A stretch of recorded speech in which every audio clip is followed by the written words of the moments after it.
love the chase and the hunt, and I set the pace when I'm running. I always take what I want and I always give it 100. Don't need a bank, no I'm funded. Play the game like it's nothing. I'm always thankful for something. Don't take for granted, stay humble. Now wake up! It's time to look at the enemy. Look in the mirror if he is no friend to me. It's not working out, maybe it's the chemistry. It's time to break up so I can make a better me. Better believe in your mind, cause it's everything. You can mold, shape, find almost anything. All it takes is some time and some clarity to find your identity. It's mind over everything.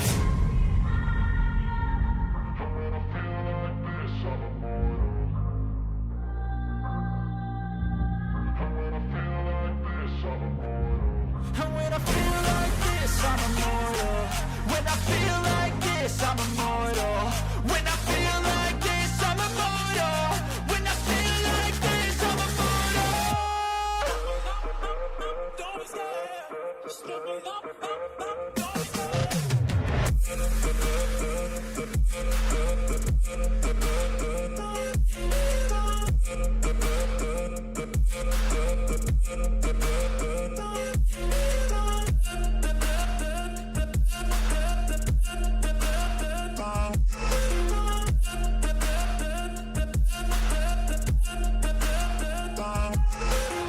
I'm so gone, no I'm never turning back. I won't stop, I'ma fight until there's nothing left. It's so on, you're gonna be hurting bad. Cause I've been to hell and back. You don't wanna make me mad. I stay strong, you will never see me crack. And if you get in my way, you're gonna feel the wrath.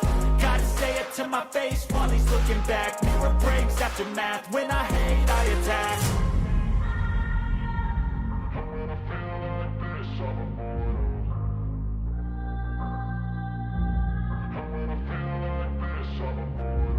And when I feel like this, I'm immortal. When I feel like this, I'm immortal. When I feel like this, I'm immortal. When I feel like this, I'm immortal. Don't stop. Just keep it up. Don't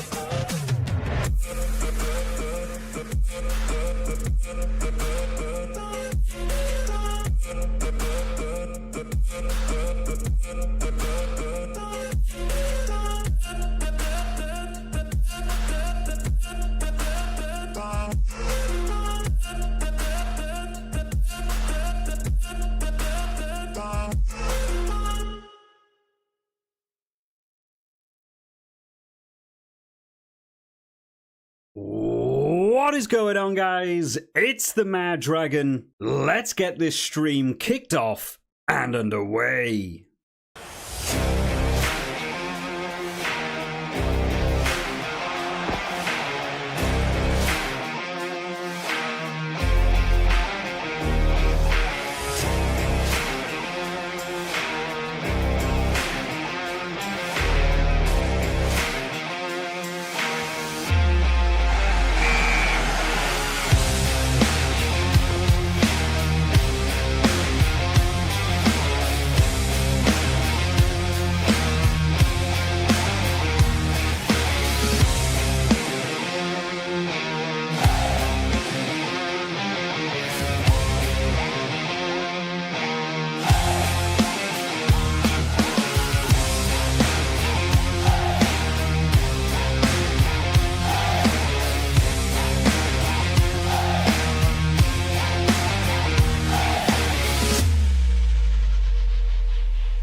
What is going on, guys? It's the Mad Dragon. We're doing a live stream as a group. It's not just me today. We have Bears Gamer and Crashball TV. We are all joining up for our first ever Rugby Gaming Network stream. It's a lot of fun. So we're going to be talking about Rugby 24, and it's nice to have some other people on the stream with me to not just be on my own. Guys, I'll let you guys introduce yourselves. I'm sure most people in the chat absolutely know who the both of you are, but feel free to plug your own channel. Shameless plugs now is where you want to be, and let people know what you do, and we'll get into some thoughts about Rugby 24 in a minute.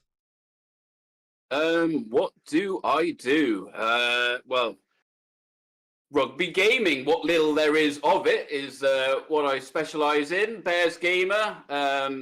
You'll probably have all seen my YouTube channel, I'm sure. I've also got Instagram and TikTok as well, where I do short format stuff, little clips from all the different rugby video games. Doing all right on TikTok. We're up to about 6,000 and a bit followers. So there is a bit of interest there. The old Rugby 08 stuff going well, as it always does. People love the old nostalgia.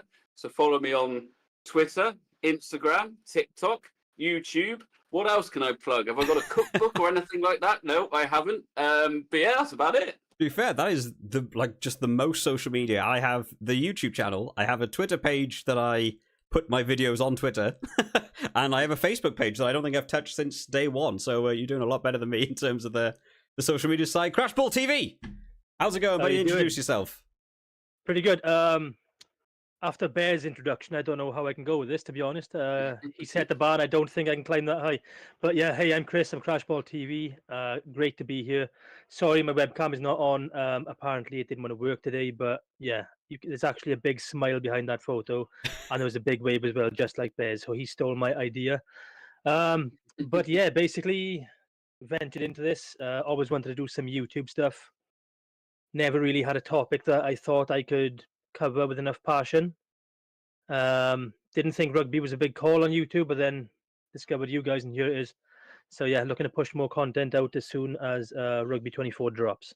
As soon as it drops, as we're all waiting for. Well, to be fair, Chris, you win the award for best beard in the stream, so you can tell that one. Now you might notice we've also it might look a little bit weird on stream because we've got almost like a fourth section that should be in. We were meant to have Sammy was meant to be joining us. Sammy X2 was going to be joining us, but there is quite a time difference between the three of us and him. So I believe over there with him, it's about, what did he say, about 4 a.m. at the minute. So unfortunately, we won't be having Sammy with us today, but we will absolutely be looking at some point to get a stream together with him and have the whole crew together. Lack of commitment. Lack of commitment. 4 a.m. Get yourself up, Sammy. Come on, boy. Who needs sleep, right? We do YouTube videos. You don't need sleep when you do content creation. Exactly. That's how it all works. Now, we have got some fun stuff. We're going to be going through all our thoughts on Rugby 24, any of the news, what little we have of it, some questionable news that's been flying around in the Discord as it is as well. We're also planning, a little bit towards the end as well, doing a bit of a Q&A. Now, I'm going to be testing some stuff out as we're going, but we are hopefully going to be having an actual section where the questions should be able to pop up on stream, he says. So by the end of the stream, we can drop in some of our Q&A comments. They don't necessarily have to be rugby related. I'm sure there's plenty of other stuff people will enjoy talking about. So by the end, we will absolutely get into some questions. But we'll talk about Rugby 24. Where on earth do we begin with this game, lads? Dear. When we go back, we are now, what are we, about 6 months overdue? I, for one, was super excited when it first announced. I was super hyped. We were all jumping on the videos and looking forward to it. I've got around to that World Cup. I personally wasn't too happy with the initial release date because it was coming out that day before the World Cup, and as someone that also was going to be covering the World Cup, I was like, oh, this is going to be a terrible day for me. That first delay, not the worst thing in the world, but we've had about 6 delays since. We're still getting there. How has the Rugby 24 launch been going for you guys so far? Launch? What launch? Yeah, I'm just waiting for them to delay the next delay. They have an official deadline delay, so we will delay it on this day, and then even miss that. Yeah, exactly. Yeah, no, like you, once it was announced, really was looking forward to it. I mean, if you've seen my channel, I still play Rugby 08, which came out in 2007, and goddamn, I want to play something good apart from that. Rugby Challenge 4, ups and downs. Rugby 22, it's got its pros and cons, but there's just only so much time you can dabble in mediocre games. We deserve a good game that we can keep playing for a few years with multiple game modes, editing, up-to-date kits and things like that, the community creations. Us rugby gaming fans have really been left in the dark. You see all the other sports and their fantastic sports franchises, and you sort of watch them and you think, man, if rugby had something like that, it would just be absolutely perfect. Like you, the launch has been pretty abysmal, to say the least. I mean, I don't know what goes into making a rugby video game, so I'm sure the guys who are making it are putting in as much effort as possible. I'm not going to criticize anyone because I've not seen the game. I don't know what goes on behind the scenes. There's all this sort of miscommunication from Big Ant and Nakon, and the Nakon meant to be the ones communicating and all this stuff. Why aren't they doing anything? So you don't really know who to blame in regards to the communication. But like I was saying to you the other day, Mad Dragon, when we were talking, I will not criticize until it's in my hand and I've played it. If I've played it and I really do not like it, the criticism will flow. Don't worry about that. But fingers crossed, all these delays will be worth it, and we'll have a very, very good rugby game. Well, we can only hope so. I'm sort of in the same boat with you. I don't mind delays. I'm not someone that minds a game having to be pushed back. I've played games in early access. I've followed games from that full-on creation where you're playing in alpha, and you're like, this game doesn't even work, all the way through to the final polish release, and it does seem great. I've never minded about delays for games as long as that end result is good. I mean, we're all looking down the line now of every time each one of these delays comes in, I do feel like they add on a lot more pressure just for themselves, because the expectation will get higher. We were all hoping for that early access to be coming out. Well, we're now in April. We were meant to be getting there, of course, by now. And yeah, I really thought maybe we would have something that we could just sit down and play. Like you, we don't really have a tangible thing. We've got one, I don't even know how long it was, 30-second cinematic trailer to be able to actually look through ourselves. I thought the character animations and the actual players, I didn't think looked too bad. They certainly looked a step up from Rugby 22. So as of now, we don't have a lot to go on, but what I have seen looks pretty positive. But yeah, I think we're all looking for a gameplay instead, because as of with you, Bears, and I'm sure probably with Crashball TV as well, that we've had the content begins to run thin. We begin to run out of stuff you can do in a game once you've done it for so long. A couple of the guys who were in the Discord yesterday, in one of the voice shots, playing Rugby 2011. What a breath of fresh air it was just to see a different rugby game being played. What about you, Crashball TV? What's your thoughts on where we've got to so far with Rugby 24? So I mean, the trailer, if you can call it that, we saw. I was pretty impressed by it all. I mean, the graphics, I think, are a huge step forward in rugby gaming in general. We haven't had graphics that good ever, I don't think. Kind of what Bears was saying before we went live, talking about the forwards have these tiny little sets of shoulders and huge hips and look like sumo wrestlers, and it was nice to see like actual normal body shape looking characters of the game. So that has got me really excited. When they announced the game, it was like I was really excited. Then with every delay, the excitement was just dipping and dipping and dipping. And then we got the little trailer. The excitement came back up. Was hoping to be playing it by now. But I just want the game in my hands. I want to get my hands on it. I want to make content. I just want to play you guys, everybody else from the community. I just want to get like deep into Rugby 24, but it's just a waiting game, so how long can we wait? Well, the multiplayer thing is something that I think we're all sort of desperately waiting for. I mean, me and Bears have played. We played one game, I think, in terms of our actual multiplayer, and it was hard. Recorded a game. We've done some stuff before. We've got there is a video coming out on Friday. Shameless plug for myself in here. There is a video coming out on Friday on my channel of me and Bears doing something a little bit different when it comes to multiplayer on Rugby 22. So make sure you keep your eyes peeled for that one. But I've played, I don't know, I'd probably say about close to 20 games online in multiplayer. I might have had about 2 in Rugby 22 that felt like they actually worked well and were enjoyable. another thing that I'm really hoping we do have in Rugby 24 is going to be a working multiplayer, a non-janky and low latency, a highly enjoyable game. Even yesterday, watching the guys playing a bit of Rugby 2011, that wasn't online, that was just local. But even they were saying they were struggling with some input lag and stuff. It's such a great sport that could be some. When you guys mentioned before about like other games you watch, like FIFA, some wrestling games, all these things that have like big online multiplayer scenes that just work and people enjoy, and you can do so much fun content around it and play with the guys that get involved with the chat and subscribers and stuff. I'm really hoping that is something that we do get to see in Rugby 24 when it eventually comes out. I've never been the biggest with rugby games. I've never been the biggest multiplayer type guy. Of course, I grew up on the old Jonah Lomu Rugby 08. Online wasn't a thing then. You actually had to get somebody in the same room and have a controller and hide your controller in case they saw what you were doing and all that sort of stuff. That was the height of multiplayer for me. I've played literally 2 or 3 games online on Rugby Challenge 4. I've probably played about 2 or 3 games online Rugby 22. And with both of them, the experience just is nowhere near where it needs to be, particularly with a sport like rugby, when input lag and glitching and stuff like this has like a massive effect on kicking and breakdowns and things like that.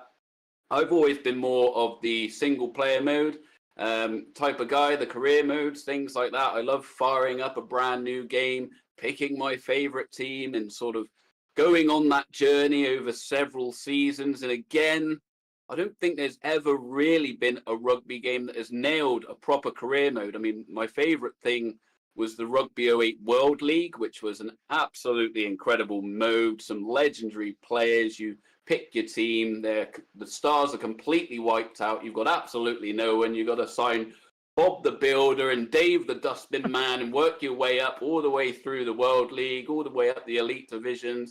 It was really, really good fun, but I want something realistic. I like realism in my games. I want to be able to play as the Bristol Bears, go into the Premiership, try and win the Premiership, get the qualification for Europe, win the European competitions, perhaps then go to an international job, look at winning a Six Nations, a World Cup, and the dream then would be the final goal, becoming British and Irish Lions coach or something like that, and doing tours. And like I said, in all the other sports games, you've got it in abundance. You can go on EAFC and be your team and play multiple years, signing players, working on facilities, contracts, all that sort of stuff.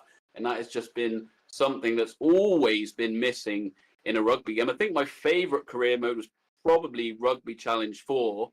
And but mainly because the Rugby 20s and the Rugby 22s, the career mode is not really a career mode. It's the old card shenanigans. Rugby Challenge 4 had an actual career mode where you could control a team, and you had sort of like free agents and things at the end of the year. But that was very, very bog standard. It was literally menu, play the game, back to the menu, play the game. I want that, taken to the next level. And if it does, if we can get that, I'm confident that Rugby 24 will have something like that, because it's Big Ant Studios. You look at the cricket games, the AFL games, the cricket games in particular. I know mainly you only control one player, but you can start off at club level for your local village team, work your way up to the club level, then international, and you've got the training, the gym, all that sort of stuff. You can earn captaincy, and then you can do the coin toss and select your batting order and all that sort of stuff. So if they could bring something like that into rugby, which I think they will, because like I said, they've got a history of these good career modes. I mean, the dream would be a team career mode and a pro player career mode. But the word I always use talking about these things is longevity. Give us the game modes, give us a good game, and let us fly. Well, yeah, longevity. I mean, the modding community is there for rugby games. I mean, the things I've seen on your channel, Bears, are doing like Rugby 08. I mean, Rugby 08. That's incredible to think that people are modding a game from 16 years ago now. The Rugby 22 mods, you know, I've had guys reach out to me that have done different mods. You had the World Cup mod, which I got to feature on the channel a little bit and stuff. Like, people are willing to put in the time and effort to do mod. Hopefully, with it being a Big Ant Studios thing, I'm expecting modding communities to be very good and really try and expand on being able to play that game longer than with the their current time. games, you don't even really need mods because they've got that big community creation suites. Basically, the guys who play it on PC can do the logos, make them look fantastic, upload them to the community creations, and anyone can just download them. So it's not even as complicated as modding and having to drag things to different folders and all that sort of stuff, which then sort of makes it even more wide scale for the simplicity, meaning that anyone, even if you've got no clue what to do with modding or anything like that, you can load up a Big Ant game, click, search a team, hit download, bang, it's in your game, which is fantastic. I already can't wait to see. We've got, what are we up to now in the Discord? We're up to 340, 350 people in the Discord now. I don't actually know how many we're up to off the top of my head. You want a live count? If you've got one to hand. I will get you a live count. Bear with me just a second. But 346 with 40 currently online. There we go. So who watching wants to join and be the fourth person there to get to the 350 marker, get to have that nice round number. But you know, there's so many guys that are so vocal in the Discord chat. It's really nice to go through one. Like, if they can do a community center really, really well, I cannot wait to just see what sort of creations people can come up with. We've got some very talented people involved that go and find all sorts of different artwork and stuff. The video I've got coming out on Friday, I used some of Valhalla's artwork for mine and Bears' badges. That's in the thumbnail, so a bit of a shout out to Valhalla for that. But I can't wait to sit down, and I'm the sort of person who would spend the time doing it. When I was younger, I enjoyed playing The Sims and designing houses. I've enjoyed like roller coaster tycoon games where you can build things and create assets for games and stuff. So if the community stuff really allows you to dive deep into it, I'm the sort of person who will spend hours of my life really nailing the way that something looks, even if it's going to be something generic that's going to be in the back of shot, just because I want that thing to look perfect. I am the complete opposite. I am the type of person that lets the more intelligent people come up with everything. I jump online, press a button, and I've got that team or player in my game, and I think to myself, thank you very much. I've never really got into the actual creation of stuff like that, but it does look fantastic. Like I say, the guys on the Discord, we're always seeing images put together. I sort of asked on there a while back if someone could throw up an image of me looking beat up for a thumbnail. Next thing I know, Valhalla's gone on to his AI suite, and I've got different shots with black eyes and bloods coming out of my face and all sorts. And there's some really talented people, and like you say, excited to see what they can come up with. And again, it goes into the longevity. If it comes out, in sort of June, July time, the season's finished, so the kits could already be out of date. With the community creations there, once August, September comes around, boom, we could have all the new kits and everything like that. So yeah, I've already got to send my thanks in advance to the people who are going to put the hours into creating stadiums and players and teams for me to jump on, and within 30 seconds, I have that in my game. So thank you very much. Absolutely. And for anybody that, for any modders out there that plan on modding Rugby 24, I want to thank Bears in advance for posting tutorials on how to install the damn things, because I could never figure them out, and literally Bears' videos are what helped me out the most. So yeah, keep up the good work. Not a problem. I love making those tutorials where I show people how to do it. I get all the credit, and the guys who actually make them don't. But I always try to shout out everyone. It's usually the guys over on the Rugby forum. That is a real hotbed, a bit like the Discord, real hotbed for rugby gaming. There's a thread in there for rugby games and stuff like that. And you've got loads of fantastic people on there coming up with mods for Rugby 08, Rugby Champions, Rugby Challenge 4, the Rugby 22 stuff's on there as well. So yeah, that is always the first place I go for the mods, and then I take their ideas, putting in a video, and thank you very much. Yeah, and then you get thousands of video views on it, and everyone goes, "Wow, this Bears Gamer guy's crushing it in terms of the mods." Well, no, he knows what he's up to. Meanwhile, he's the self-claimed opposite of someone who would sit down to spend the time to do it. No, I mean, people that do come up with this stuff is wild. I even tried. I was trying to work on a series post Six Nations, which I still haven't been able to to do with to try and have the up to date Italian team and do a Six Nations with the up to date Italian team. I have spent about 2 million SP points trying to get all the Italian players. I still am yet to get the full 15 team. I had a look at seeing if there was a way I could get involved with the files and maybe move some players around. No idea. Couldn't get anywhere with it. Meanwhile, I've got other people contacting me by email that were like, I've designed a brand new South African team from scratch with all of their updated players for the 2023 season. People are far better at it than me. People are busy in the chat. People are having their own little conversation in the chat, which is something different to do. Going back to the multiplayer, we did have some people talking about the multiplayer a little bit earlier on. I'm going to try and find it. Going back to test out our new function that should be able to have people jump on here. Where was it talking Shout about? out to all the guys in the chat there. Thank you for joining. Your James Haydens and your Michael the Mouse and your Celtic Britons and all these guys. We are not ignoring you. We will get to your questions at some point. Don't you worry about that. I'm seeing a lot of chat as well about the VPG, the VFL. They are FIFA pro clubs communities where you compete against other teams and all that kind of thing. I'd really hope something like that is going to happen with Rugby 24, where you can make teams 15v15 and get on with it. I think that'll be amazing. With the Discord as well, we could easily come up with 15 play. We could probably do 15 versus 15 just from the Discord. Imagine how much fun that would be. As somebody that's played in these esport type FIFA Pro Club leagues myself, I know how much fun it can be, and I really, really hope that the online is on point and allows us to do that kind of thing. Yeah, definitely. Well, as is the way with any of my live streams, for anyone who's ever tuned into one before, technical issues.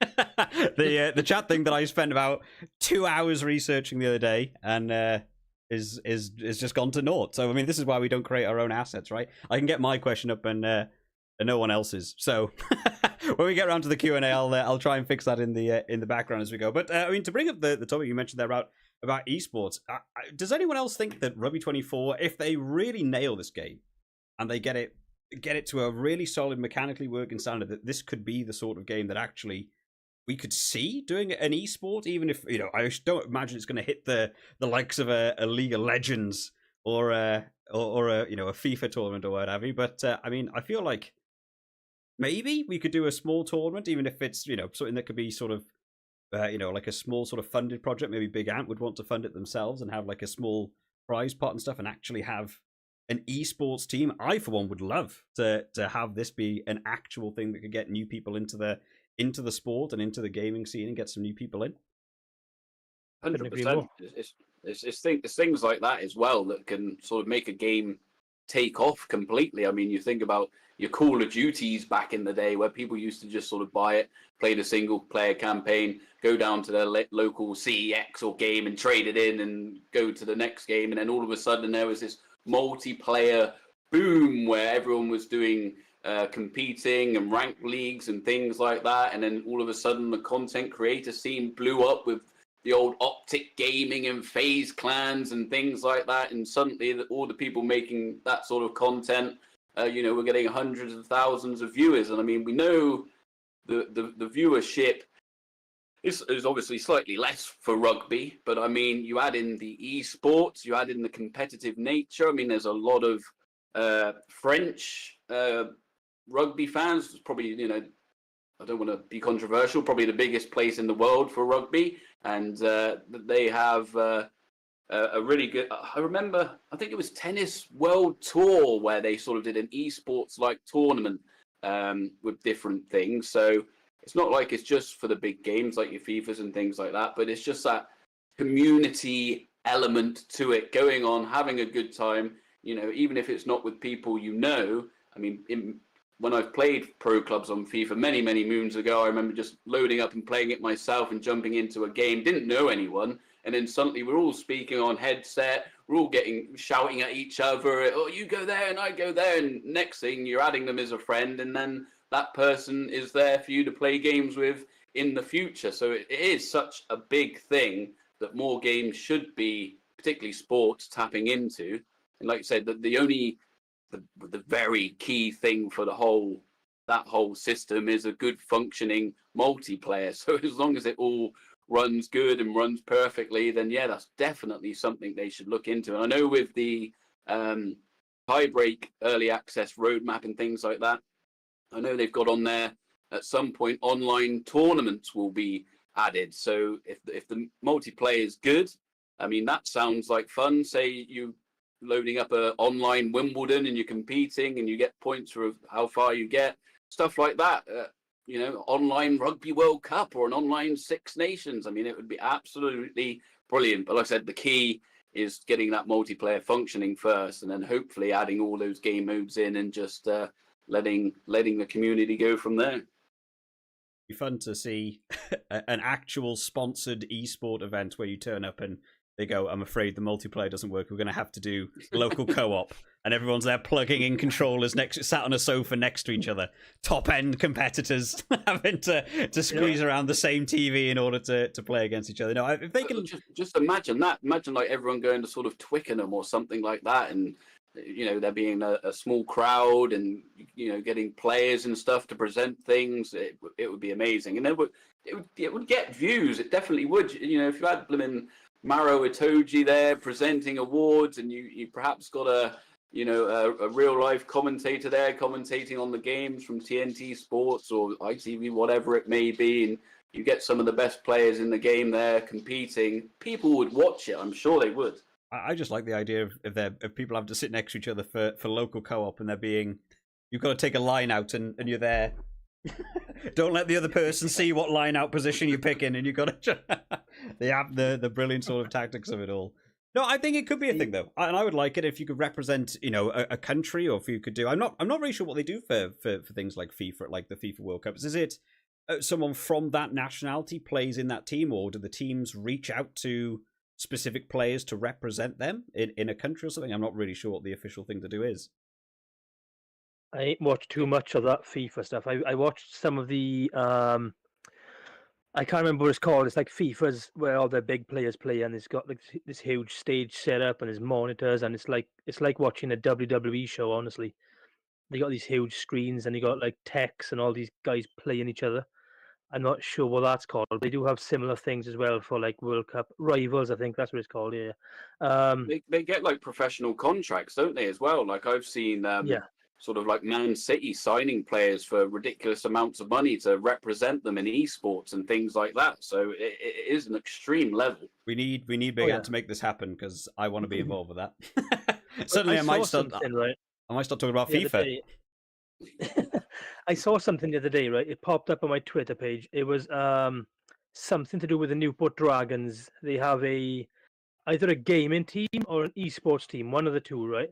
And they were like posting tweets like, "Oh, come check out the Newport Dragons team playing Sonic something or other, or playing." And I'm like, how good would it be if we had an actual rugby game where all the teams, you got the Bears, Blues, whatever, bring in the best players of that game and represent each club, you know what I mean? So I like, for example, I would love to represent the Scarlets and probably do better than what they're doing in real life. Oh, I wasn't going to take a jab. I wasn't going to jab in there. I'm used to it these days, bro. It's pretty bad. It's pretty bad. But yeah, imagine how cool that would be, though. Like, yeah, I play for the Scarlets esports team and I represent them on Rugby 24 esport.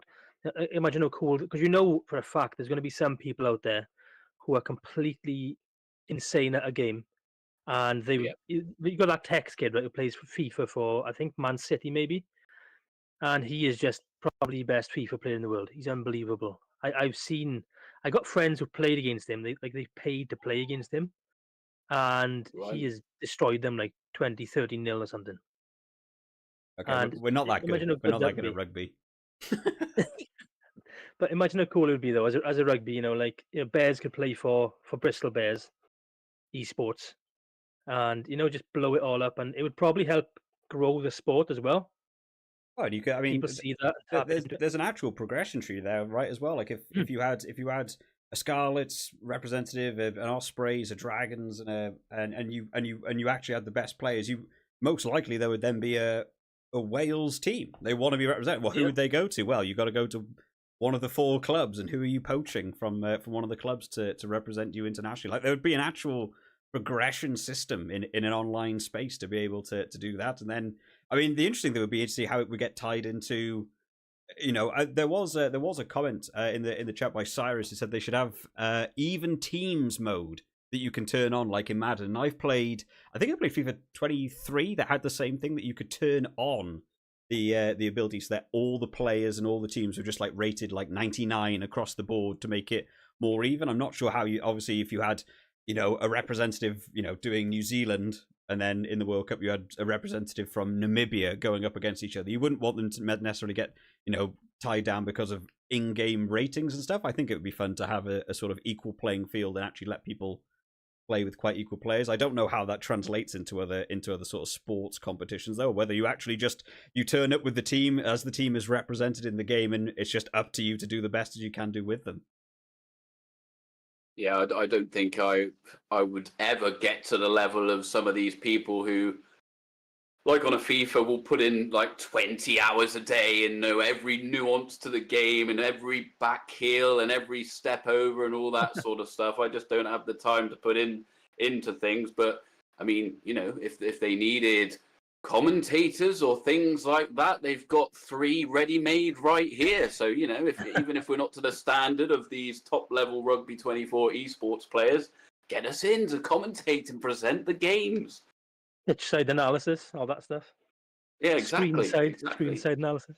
That could be fun. I'd be up for doing something like that. I mean, half-time things, but because you'd also have to dive into the actual game functionality, right? When you have like an actual rugby game going on, they talk about what sort of set plays are they running, what sort of formations, how are they trying to work their way around the play. But you'd actually be able to dive into it from a more gamer standpoint. You'd be able to talk about different exploits. You'd say, oh, that person set it with the blitz defense, but in Rugby 24, actually a grubber kick gets past a blitz defense far better than a chip over the top. So they actually need to move their fly half into a better position, grubber kick on, have a winger. You could actually dissect it and have some pretty interesting rugby gaming analysis. I think that'd be great fun to be involved with. Definitely, you can jump on there and say, look, if you kick from the tee into touch, you can get a lot more distance and stuff like that. Yeah. I did have someone did comment on that show earlier on that said, oh, I wish you hadn't brought up that exploit because it'll now be used in multiplayer. And I thought, oh no, I've killed the Rugby 22 multiplayer scene. It's all my fault. It's all 3 people that play multiplayer. 3 players and they're gone. Let's have a read through any of the comments. A lot of people talk about clubs and doing like sort of local club level teams. I'm trying to have a bit of read through the chat at the same time. It is much harder actually when doing the stream, talking with other people and doing the sort of chat at the same time. But a lot of people talking about actually having like a pro club team as well, and that's something that I think could be fun. I don't know what they'll do for Rugby 24. I don't know if they'll do I've seen games go both ways, right? Where you either have a beer pro, like you play as one player in a team, or if they'll do it more like kind of like what they did with Rugby 22, where you take over a team as a whole, and it's up to you to try and change the formations and buy new players and stuff. What would you guys prefer to be the sort of beer pro version? Would you like it to be that you are one player constructing from scratch the way you look, your attributes, your stats, and you progress that one player through the different leagues? Or would you prefer, if you're actually taking over a team, and maybe you as like a coach are sort of working your way up the board? I'll let Crashball take that because I've just got to let me dog out. But I'm listening. I'm listening. No worries. I'd like, honestly, I'm quite greedy. I'd like both. So as someone that's played a lot of FIFA, they have both. Why can't rugby? Like I would love nothing more than to chill out on a Sunday or whatever and just play my own little career mode as my own little player, by myself for the fun of it. But then I'd like to jump into competitive stuff. So I used to play a lot of Tony Hawk. So they brought out that remastered Tony Hawk 1 and 2 thing, right? So I was number 1 in the world in that game. So I do like the competitive side of things as well. But I also like the just the chill out time and turn a game on. Okay, let's play a couple of games in my season and see how it goes. Also, you can make good content out of that. Whereas sometimes trying to organize 15 people to get online at the same time to play a game so you can record to make content out of that would be a lot more difficult. But yeah, I think I'd honestly like the both of them, to be honest. I I'm quite greedy, and I want to see rugby gaming excel. Yeah, I think I that want to see I rugby gaming agree. reach new heights. I think the we would probably have an opportunity to do something. Like, I think for the generic, consumer of the game, I feel like, yeah, if you had the thing where you're trying to actually set up like 15 players to do it, I don't think anyone has a chance at it. I mean, us being here with everyone in the chat now, and you've got the whole Discord of 300 people on it that could, you put out a bit of a signal to people and say who wants to play where. I mean, just working out the positions, I think would be tough enough. I feel like in a rugby game, typically in rugby games I've played, it would normally be your number 8s, your hookers, or your wingers are the ones scoring the I tries. don't think people would be signing up to play as props and things, would they? Yeah, you need to do something very special in terms of in the game to make the prop mechanics seem fun. I think you've got to do your little mini games for a prop in a scrum or doing so. I mean, and then the other side of it, if you're actually playing, it's like it can be a fantastic tight head prop, but your fatigue plummets. So at 40 minutes you get subbed off. You're like, well, that's not great gameplay for anyone. In fact, you might even need the full 23 unless you take over your actual position when you get subbed off.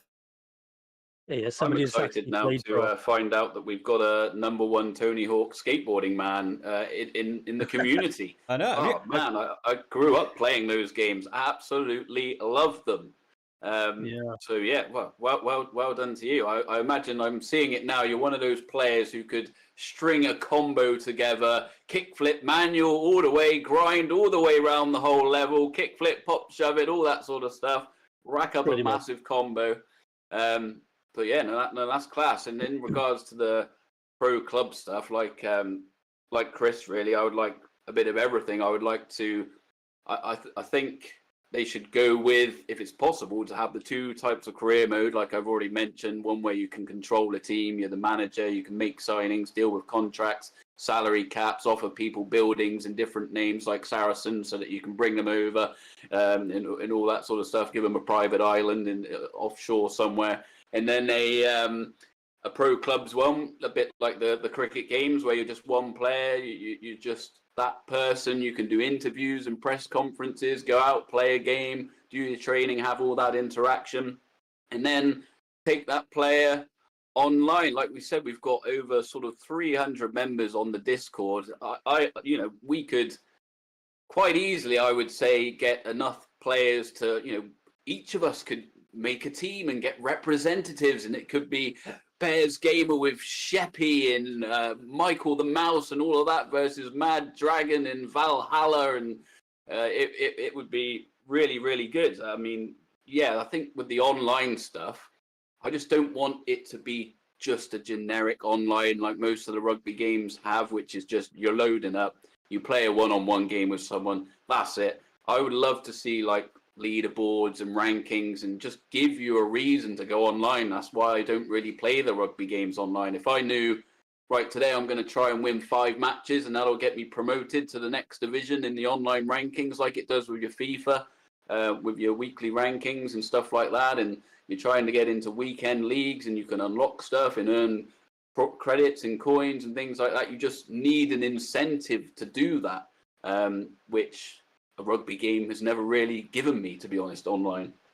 Oh, I'm trying to think of it. Well, I mean, competitive gaming is very fun. I've had a couple of games. I mean, Michael's in the chat now, who I think we had the best online experience I ever had in Rugby 22, and it felt almost flawless. That maybe we had 2 or 3 rucks where it was like, oh, someone's won the ruck before the animation has even finished. But it was probably one of the smoothest things, and you get these little glimpses of how a multiplayer game could work and how much fun it could be. There is a totally different world between playing an AI and playing another human player in any rugby game, any of the games that have come out, even if you've been able to sit down with someone, local co-op, and you've mastered all of the intentions of what the AI are going to do, and then someone picks up the controller and they just start spinning in circles, and you go, I don't even know how to tackle this player. There's got to be little intricacies like that. I'm kind of interested though. I mean, because Crashball TV's now jumped in here with best in the world at Tony Hawk. Bears, what was your top end celebration for gaming? What were you the best in the world? Have you ever got close? Have you ever been able to put your name on being right up there in a top leaderboard for a game? Oh, best in the world. I mean, I'd struggle to be best in my town at anything, let alone best in the world. But God, I've you know, without showing my age in my younger years, Pong? you know, Are you good at Pong? I'm trying to think now. I've been on all sorts back in the day when your friends would come online, all that sort of stuff. Talked about it earlier. Call of Duty, used to love playing that, and I used to watch a lot of the competitive players and go on there and put nowhere near the best in the world. Like I said, most people could beat me, but I still pop up every now and then on my Facebook memories a couple of clips I've uploaded online, like a 1v4 search and destroy clip and stuff like that. I had a good couple of years on FIFA where a couple of my colleagues at work were dead into it, and I got hooked on it, the ultimate team, and trying to get promoted each time online and get into the weekend leagues, and I got into quite a high division on that. Wrestling, I mean, I never really played it online massively, but back in the day when I used to play the SmackDown games and really show my age now, like the blimmin' War Zones and the WCW games and things like that. Used to love playing that, and I used to 100% be the best in my school at Here Comes the Pain, the classic wrestling game, because we used to have once a week. We even got it put into the school that we would have this wrestling club once a week, and someone brought in their PlayStation with Here Comes the Pain, and there'd be sort of 20 of us in there all playing that, and I would always come out on top there. You know, you used to get the old chairs from under the ring, take the ref down so he wasn't watching, hit someone behind the back, hit him with a couple of finishers. I used to know all the nuances there on that.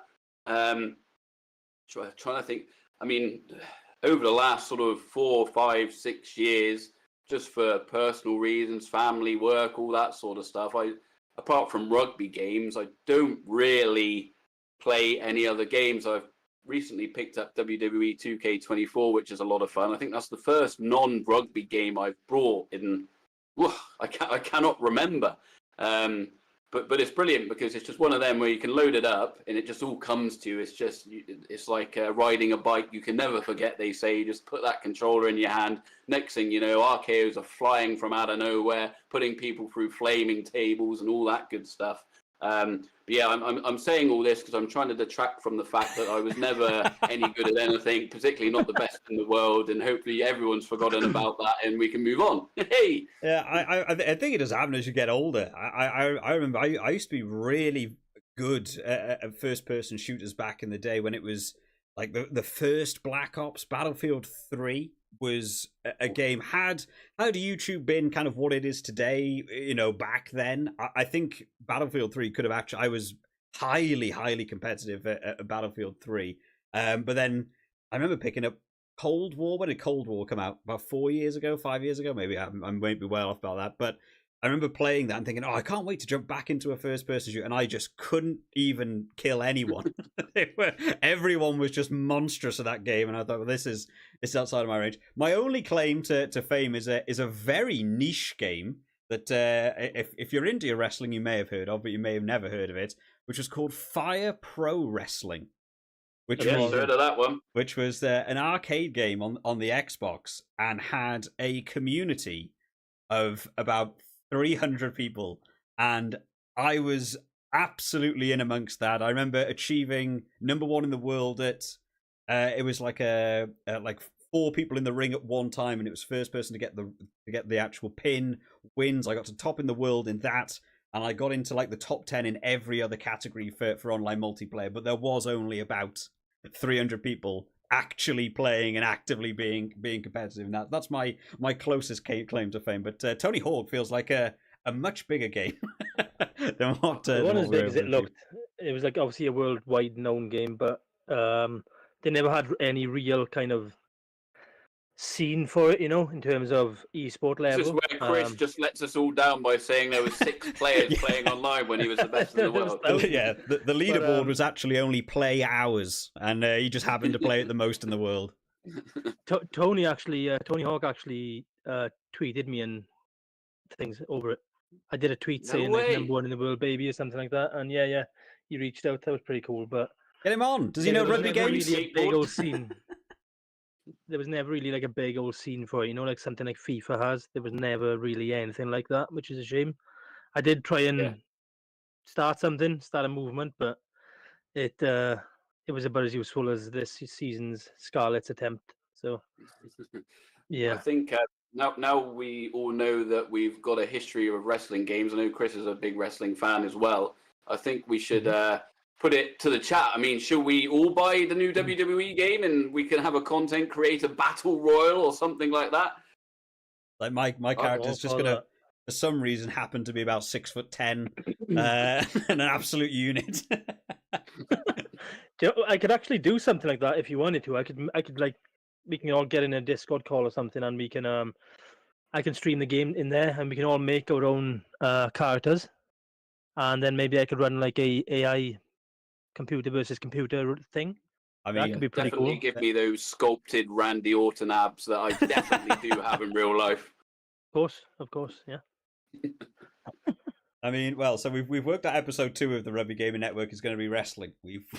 This is what they've done. This is the launch of Rugby 24. This is where we've got to. Is that we're already thinking, what other sports games we've done? But that seems fun. Fire, bro, where Mad Dragon wipes the floor with us. Yeah, I know. Is there some sort of emulator? They didn't even move it over. I remember when they did all the backwards compatibility for Xbox. It was one of the games I was most annoyed about. They didn't do backwards compatibility for it, so we'd have to I think there's a fairly newer version of it. I'm pretty sure I saw like a New Japan Pro Wrestling version with the likes of Kenny Omega and all that sort of stuff at some point. I've never played it, but I'm pretty sure it's still a thing. And then Michael the Mouse has just said episode 3 is only fans. we've progressed, boys. We've made it. Yeah, well, if the rugby gaming scene continues to be so sparse, then perhaps I'll get my feet out on camera for you, Michael. Might be the only way of earning money. Yeah, to be fair, I mean, I'm not sure if we're all going to be pulling millions. I mean, that's why we really need Big Ant Studios to get the actual online working, so we can have a competitive esports scene, so we can all suddenly become multimillionaires overnight for being in a real niche of people who really enjoy playing rugby video games. We're a little bit ahead of the curve. First year, it might only be the 3 of us in. A couple of the guys from chat. It's like, you know what? There's a good shot at this. They just have to organise a 6 Nations or something, because we can't have enough people to do a World Cup. All these other sports, esports, have like ginormous prize pools of like £500,000 and all this sort of stuff. The top prize for winning the Rugby 24 esports tournament, a trip to see some photogrammetry or something like that. Delayed. Yeah, your prize is delayed. Your prize has gone to early access. Oh, so we should circle back round to Road 24. We've gone off topic a little bit, but I enjoyed running off. So Road 24, we were meant to have the early access. We were meant to have the early access. It was meant to come out. What was it? I've just given up on trying to remember the dates now. It was meant to be out in January. We were going to have the game, then the game got backdated again.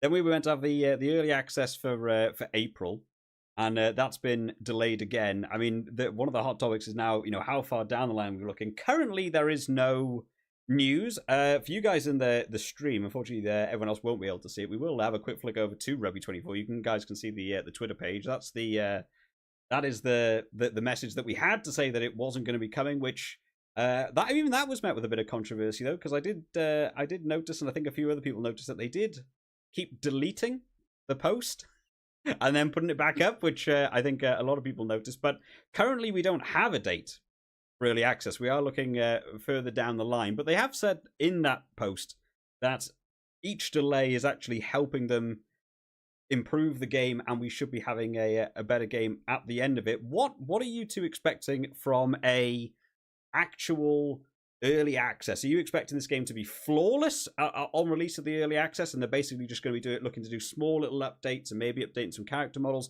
Or are you expecting this game to still be in the sort of situation where it's going to be pretty janky, pretty rough to get on with, and people are still going to have to be patient before we get round to actual launch? Well, you've got sort of two things banging against each other, really, because you've got the fact that it's delayed, and it keeps getting delayed, and it keeps getting delayed. So you would think, brilliant, the gameplay is going to be fantastic. Like you said, it's going to be flawless, all that sort of stuff.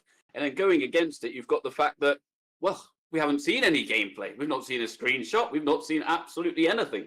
So if it was, if it was flawless, you would imagine that they would be trying to show it off, get people hyped, all that sort of stuff. So that always worries me. I mean, they've basically shown nothing, whether it's gameplay, whatever it is. So I mean, I suppose that's one good thing because they haven't shown anything at all.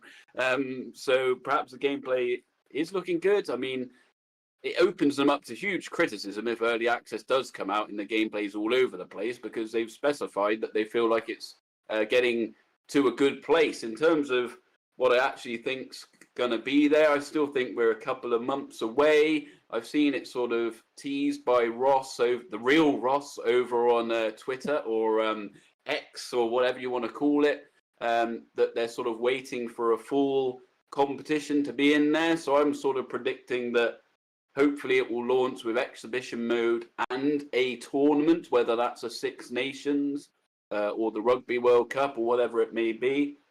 But yeah, I mean, they've made such a big deal about the photogrammetry, which is fine. I mean, I'm starting to come around and understand that. I know that opens me up to criticism because some people don't, but they are advertising it as the rugby world coming together for the first time.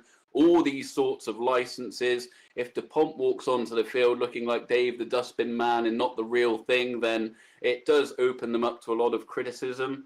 But yeah, I think there's going to be, hopefully, sort of 6 to 10 teams, an exhibition, a tournament, a couple of months away still, and yeah, I mean that's what I predict. But the gameplay, like we've just said, it's got to be in a it's early access, so it's never going to be 100% polished what they want, but it's got to be in a very, very good, fun, playable way. Particularly now they've actually mentioned it in a statement, so they've got to sort of follow through with that. Yeah, I'm the kind of guy, right, who I set expectations quite low, so then I'm always surprised, or not. So I think we're probably going to see.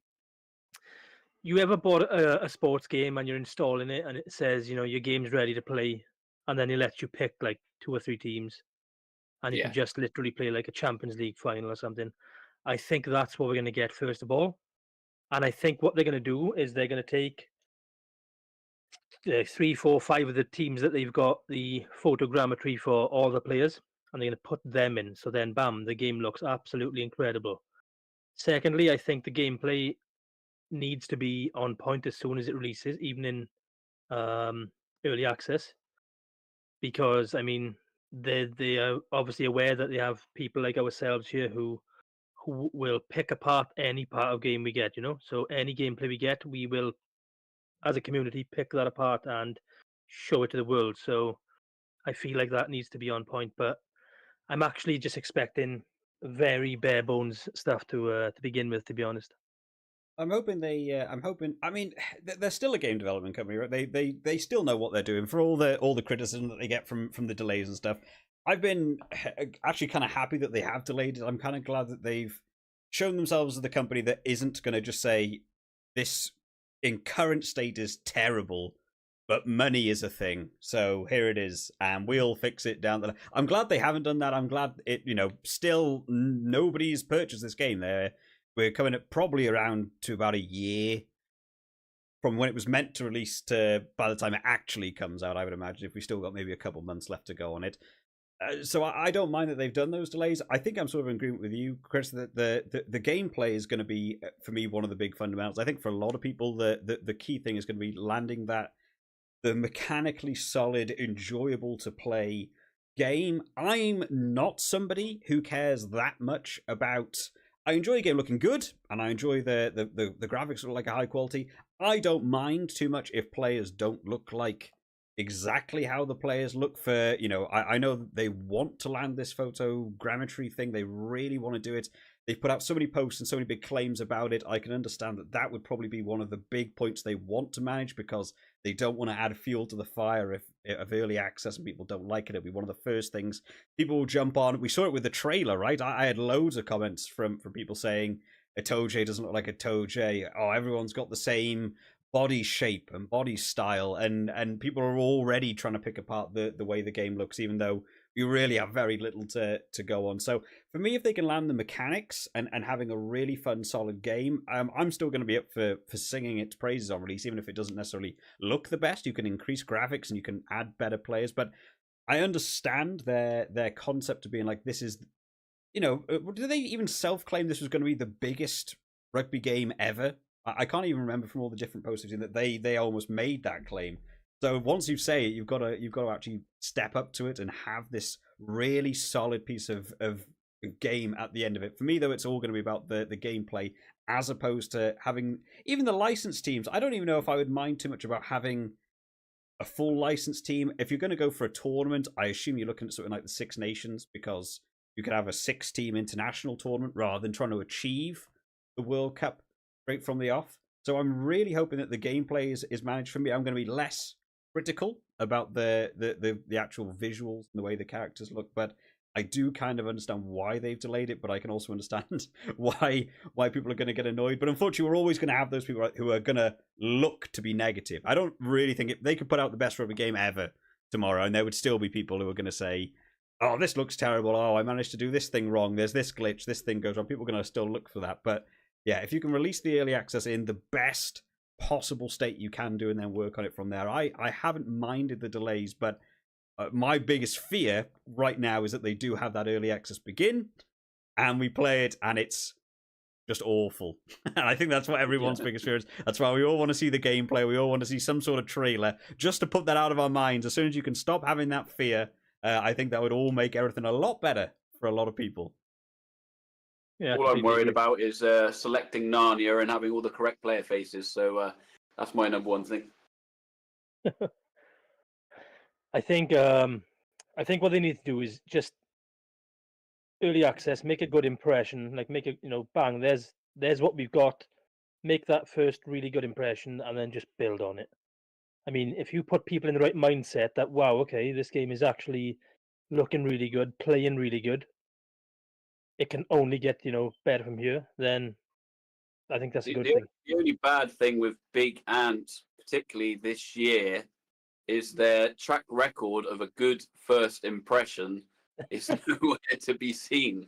I think every game they've released this year, AFL, cricket, tiebreak.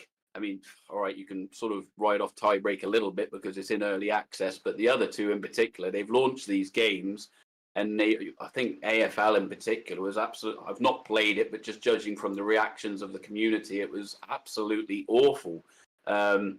So yeah, perhaps that's played into their mindset as well, that look, we've taken a lot of criticism this year from all of our games. The next one we release, we really need to hit the ground running, and particularly as a first attempt at rugby, they don't want to bring out their first rugby game. People get the early access, is absolutely terrible, and then never want to play another Big Ant rugby game again, because I imagine they've taken on this development job now. This is their first go. I don't think I've ever sort of seen a game, you could probably quote me if I'm wrong, where a studio has taken over and they haven't made multiple games, whether that's 2, 3, 4, whatever it may be.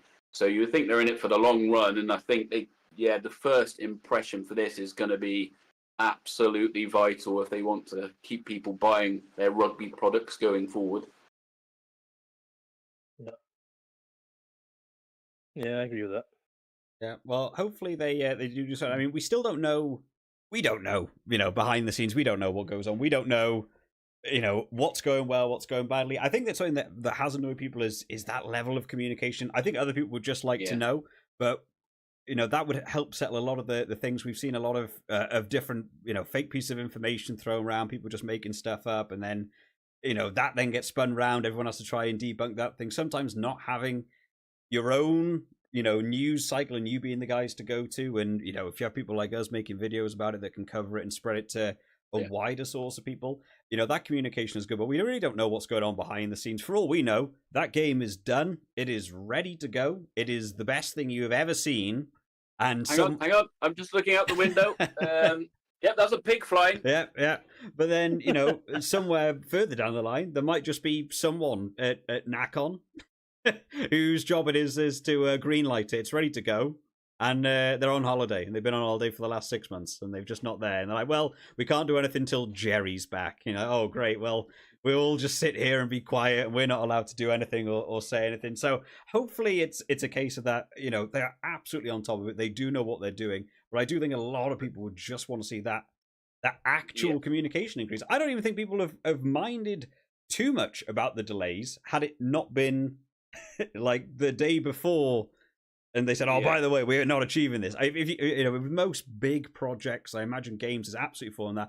I'm not a game dev; I don't know what goes into it, but I would imagine a couple weeks out from deadline, you can see it and go, "We're not achieving this. We are not going to do this. This is not going to be made." And being able to put that out earlier, I personally think would be better. And the responses that I've seen from other people and people I've chatted to and been in the Discord with, it does seem to be a bit of a consensus. Just not to leave it till last minute, let people know quite a long way ahead of time, and even that is just a really nice way to help improve a customer relation, a customer feedback sort of thing, that you're willing to be open and say, yeah, this isn't going to be ready by that deadline, or as they have done with this delay, we don't have a new deadline, we don't have the next date, we don't know what we're going to do, so it's going to be left a little bit more open source, which again, controversy, because are we waiting another month? Are we waiting another 6 months before we actually get to see something, let alone play something? It's all still a little bit up in the air at the minute.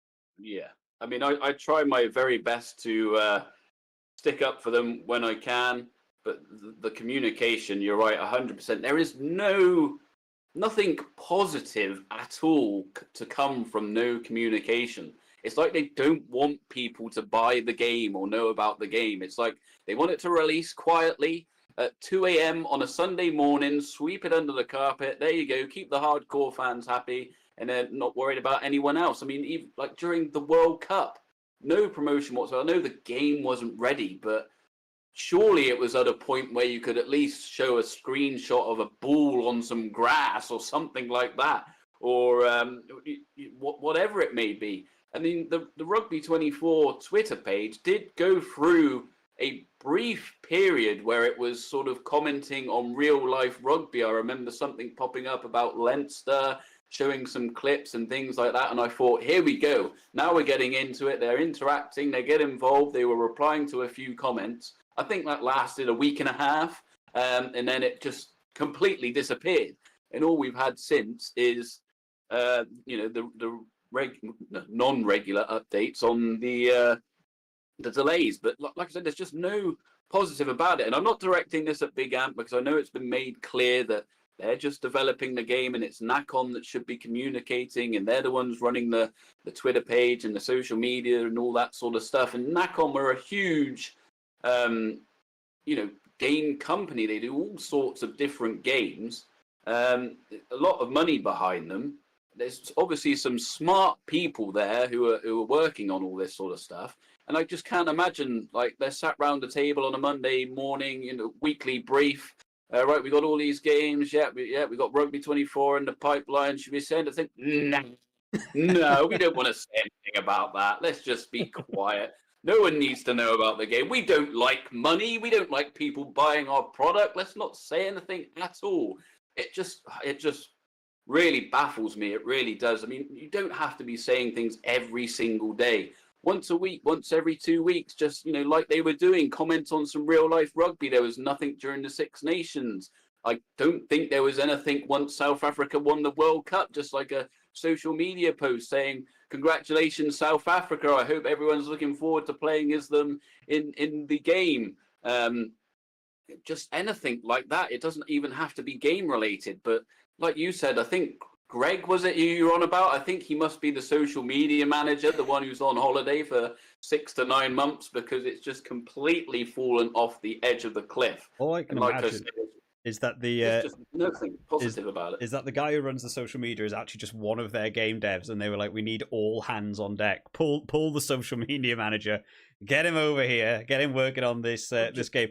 Just send me a multi-bag of crisps each week, and I'll log in and do some promotion for them. I know, like I put up on the stream. I know you guys won't be able to see it because we're all in a call separately, but I have actually put up the only piece of of main artwork that we had to go off for so many months was this box art for Rugby 24. This was the header box art. It's Eben Etzebeth and DuPont and Owen Farrell there on the front of the box art. Shout out Sammy. And for people who don't know, that was Sammy. Sammy has made this box art. This is not the official box art for this game. Sammy made this for one of his own videos, and it got taken off. It was in everything. It is on all the online stores. It is on people's like videos and stuff. We've all included it because we don't even have box art for it. And again, like you said, Wes, I can't imagine like that, like something like that must be designed, right? Like that must, it must be, even if you're going to change things somewhere, it must have a standard look for now, whether it was the players were in their World Cup kits because it was a World Cup tie-in game and then they knew they weren't going to hit the World Cup deadline. So they were like, okay, let's wait to see if there were new kits for 2024 and they were going to update it. There must be a placeholder. Somebody's job must be, we made the box art. And I don't know why you couldn't sort of distribute that. And still to this day, the only art we have for the game in terms of the box art is Sammy, who is, you know, a YouTuber and is involved with the Discord channel, who has made all this work for them. It must exist. It must be somewhere. And like I say, if they want to reach out and say, guys, do you want to do some marketing for us? Here's some screenshots. I'm sure we'd all be up for that because absolutely, yeah. I mean, I actually redid the for my big Rugby 22 review video. I actually remade the Rugby 22 box art from scratch. I just went and found different assets, red boxes and white boxes, and the player character models and stuff. And it took me about 3 minutes to make the Rugby 22 box art, the front cover. And I thought, you know what? Someone could do that. Someone over at Big Ant must have this sat on their desktop ready to go, but yet they still can't do it. And I can only imagine they're told not to release it again. Maybe that goes further out towards like NACON or something. To not being able to release that. Grammetry for the images of the players. Perhaps at the minute they've just got a France player with a blurred face on their makeshift cover. It's just at the back of everyone's head. It's just the players walking away from them, all their shirt numbers on. I mean, that could even be an artistic choice, right? Just different players' shirt numbers and the back of their heads. Like, you know what? That's what we're going for. Yeah, well, that's basically what they did with the trailer. Apart from 2 or 3 of the players that were ready, you just saw, you saw the back of Owen Farrell's head and all that sort of stuff. And yeah, it's like you say, even a placeholder cover where it's just a World Cup on a blue background or something like that, just something official. But there's nothing, no matter how much we try to find it. And tried we have. I mean, between everyone involved with the Discord, I think we've searched every source that we can do for basic. We had people reaching out to us with finding like Spanish websites and French websites that were loading up the store with new information. We've got some real detectives involved in the Discord channel who find out more than we do. And he's in Ross Simmons' bush outside his house, I think, with binoculars. Should we make them a new role? Should we make them a rugby detective role so they can post official or unofficial or non-official or whatever stuff in their own little channel? I think we should give them that. There you go. Wait for the power to go to their head, and then they're like, "We need some fake Ross action to spice things up." Well, as we've sort of talked about it there, a bit of fake news. Should we move on to the big fake news that is, or the big topic, fake news that has rolled around, which I've seen a couple of people already mention in the chat. We were kind of saving and building up to it. Now, I'll chuck it on stream, so we're gonna move away from your guys' faces for the quick second. This is Rugby 2K25. Now, this was something I missed out on. I was extremely busy yesterday as the Discord was blowing up and talking about, is this real? Is this a new thing going on? Now, for whatever reason, I cannot find anything to do with this site. I cannot find it on Twitter. I cannot do anything. So I've had to use the links that the guys have sent over in the Discord. But I'll sort of show off the Twitter page for now. And I'm sure we would all enjoy the concept of having 2 rival companies trying to make a really good rugby game. I think competition drives, creativity to a higher level. But at the minute, there is no post on the Twitter page. They don't have a great deal of followers. I've seen Sammy put out a video today, I think, even about this and about the reality of this. Is it real or not? They also have a Linktree page, which is set up, which, a bit of a disclaimer. From my understanding of Linktree, which is not something I know a lot about, is that it is a free website that anyone can make at any time and make a profile, and it just says whatever you want it to say. So currently we have no official news that this is actually real. Your guys' thoughts on this as it stands? What are we thinking? Big fake. I don't think a lot, to be honest. I mean, I've burnt my bridges with fake news. I've covered fake news before and been absolutely humiliated I don't believe anything until I see it official. I mean, we're talking about 2K now. I've swapped shirts. I'm now representing Hollywood Hulk Hogan because of WWE 2K. So we've got that on now. I mean, like you said, I mean, that is the dream. Two competing forces. I mean, again, going back to yesteryear with sports games, I remember the height of your FIFA versus PES. And I was always a PES player. I used to love Pro Evolution Soccer, preferred it to FIFA. It had for a few games, it had better gameplay, in my opinion. It actually overtook FIFA, I think, in sales and things like that a couple of times. And it just brings the best out of everyone. I mean, I've got my wrestling shirt on now, so I could say the same about AEW coming onto the scene against WWE and how we've just had the best WrestleMania ever. That's part and part because of the competition coming in and wanting to improve things. I mean, I absolutely love 2K games. I used to play a lot of NBA 2K several years ago, and their presentation on those games is the best in any sports game, in my opinion, where you've got different commentators for different matches, depending on what venue you're on. You've got sideline reporters talking. The commentary is updated regularly, so it's never out of date. You'll play a game today, and then tomorrow you'll load in, play the same game. You'll hear new things that you didn't hear yesterday.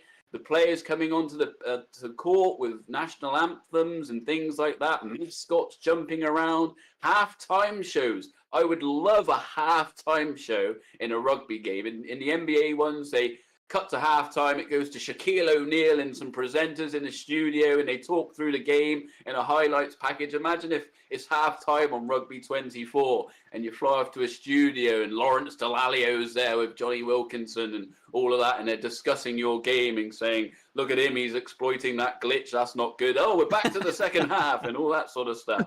That would be the absolute dream, because even with the WWE ones as well, since 2K have taken over, they've just taken it to another level. And all of the games are fun to play. They've also got massive budget behind them. They've taken on golf. They're taking on tennis now with the return of Topspin. And just having a developer like that for the sport that we love would be an absolute dream. Do I think this is true? No, I don't. I'm going to say 99% sure I think it's fake. I'm going to keep that 1% there so that I can claim that I wasn't entirely sure if it does become true. But yeah, I mean, it just doesn't, like a few people have said in Discord, some of the images look a bit thrown together. They don't look entirely professional. I think they've got a Discord link on that link tree, and I think one of the tabs on their Discord said 2K15 instead of 25. So there's several obvious mistakes in there that don't make it look. I mean, if you look at the Discord, it's set up exactly like the Topspin Discord, and all of the wording's correct. I mean, whoever's put this together has even forked out for a blue tick. There was a verification blue tick on the Twitter page, which I know you can just buy now for, I don't know what the price is, but they're really taking this trolling to the next level. Of course, like I said, I think it's 99% sure. I think it's fake. Would I love to see it? Absolutely. I think it would be the best thing to happen to rugby gaming. Probably ever, because we sort of had the Rugby Challenge versus your Rugby 20s and Rugby 22, but there's no competition there because they're both absolutely crap. So there's just they're not competing against each other, they're competing to make the game playable. But if you had two companies, Big Ant Studios, Rugby 24, we're confident there, and then you had 2K come in and throw their massive budget behind something, it would, the next 5 years of rugby gaming would be absolute ecstasy. Do I think it's going to happen?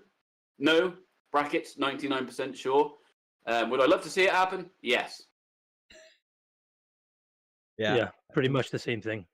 Yeah. So for me, right, I've had a good look at the logo they've done, the Rugby 2K25 logo, and I think they've ripped the 2K25. If you look at the 5, it's slightly bigger than the 2. I think it's a really good effort. They've even gone to the lengths of studying 2K's form on Twitter with other games by using Linktree and that kind of thing. Even like Bear said with the Discord, they've probably just copied the template of their other Discord. But I'm gonna say yes, this is fake. To be honest with you, I mean, coming Q4 2024, right? I mean, yeah, a little bit different from what 2K would usually do. So I'm gonna call a big fake on this one. But as I mean, I'm the sort of person, I don't really understand the purpose in this. I've we've seen different tidbits of information flying around, some false information. We had the one a few months back to do with the emails that I know Bears covered the thing going on with the don't remind me. with the sort of false people go to bizarre lengths to just pretend that stuff is happening. It's not something that I understand, and like we sort of said about the Twitter thing, I don't know how much it costs to get a blue verification tick on Twitter, but someone has spent some money to even go that far. I'm not sure what it does for you to sort of spend your time doing this. If you're going to spend your time doing that, make some cool rugby artwork or something. You might make some box art for Rugby 24. You might get put on all the stores. Just be a rival for Simon to take on. I'm sort of with you guys. I don't think this would be anything to take too seriously until you saw some sort of official source. It would feel very weird that they would sort of create all these pages and have them, publicly available before doing some sort of announcement. You imagine you'd have quite a lot of privated sections and different, arms, and also like you're doing this now. We're into to April now, and they've sort of said, oh yeah, by I don't know what would you class sort of Q4 as October? Like, oh, this will be perhaps, out. This is here. Perhaps Greg from Nakon is moved to 2K and he's on holiday again. It's like, yeah, make sure you give the green light for that rugby game, and you just tick the box for 2K, and they went, oh my goodness, we've suddenly got to fulfill this contract out of nowhere to make it work. By the way, it's £20 thereabouts to get the blue tick verification thing. That is an expensive thing. So, I know. And as well to like actually set up. I mean, we've all done different artistry for making thumbnails and stuff. Creating a logo, creating a backdrop, creating a Twitter page, creating a link tree. That's time, right? What's your minimum wage for the minute? Like £8 an hour or something? Probably takes you about 5 or 6 hours to put all that together. There's £100 worth of time gone into this. Exactly. It's quite a lot. It definitely is one of the.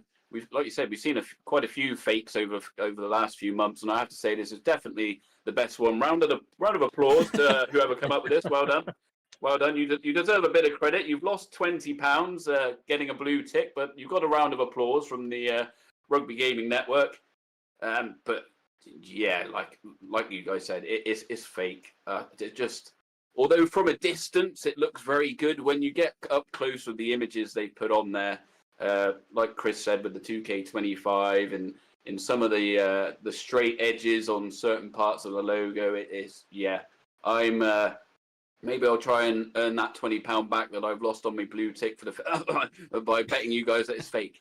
Yeah, I mean, to be fair, as a money making scheme, if you were willing to create all this now, spend a bit of money doing it, and then go to a betting site, like I want to stick £1,000 on that this company doesn't work because of, and then pick the most outrageous reason under the sun, and then when it eventually comes, you'd be like, oh yeah, we're actually closing down Rugby 2K25 because of this reason, and then cash out. Maybe it's a long haul betting scheme going on. I work in the betting industry. I work for Paddy Power, and they're fantastic with coming up with obscure bets. I remember when Donald Trump was running for presidency, and you could bet on the length of his genital area. They had certain markets for the inches and all this sort of stuff. I don't know how you would ever find out how that, what the result of that would be.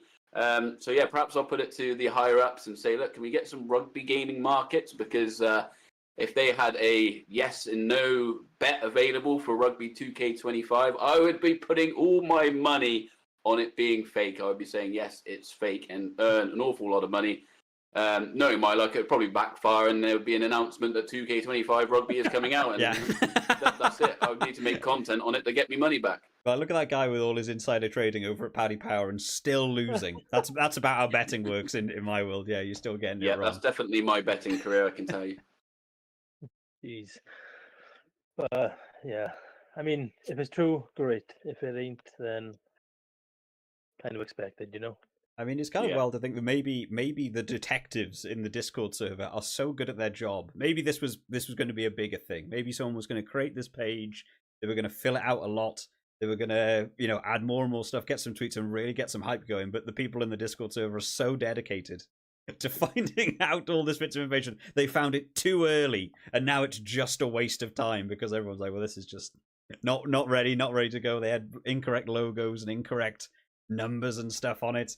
So I think we're all sort of in agreement that I think we'll all sit with Bears, shall we? 99% no, 1% maybe. Yes. rather than I still think it's down to Valhalla. The one he disappeared for a while. He's come back, and suddenly all this fake news has come out. He's clearly got too much time on his hands. So we'll move on from the rugby 2K25 topic. I mean, if that ends up being right, that's going to be a mouthful to get used to. I don't know if I even want that to be a game because I'm going to keep saying that wrong absolutely constantly. We did say we were going to try and finish up before 10 anyway. We can open it up to a bit of a Q&A. If anyone in the chat has any questions, doesn't have to be Rugby 24 related, can be Rugby 24 related, can be about anything. If you want to drop it down, drop it in the chat. I'm going to try once again. And we'll see if we can get these things to actually pop up on stream. I don't know enough technical issues. You guys might know a way of fixing all this, but that is the way of doing streaming. I've often noticed that as soon as you try and do streaming, everything that you've done all the work preemptively to do doesn't work by the time you actually get round to it. I know time. You do a lot more streaming, Crashball TV. Do you experience that a lot? Every day, every single day. Yep. Yeah. I've been saying that you haven't got a camera right now, so yes, absolutely. There you go. I did see one question which kind of caught my interest, and it's from someone called, and Bez won't understand this name, Rutherch Ap Reged, which is I know the name well. Yeah.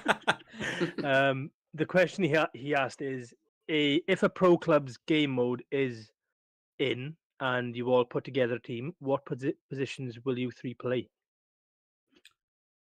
Well, I would be going straight to the wing.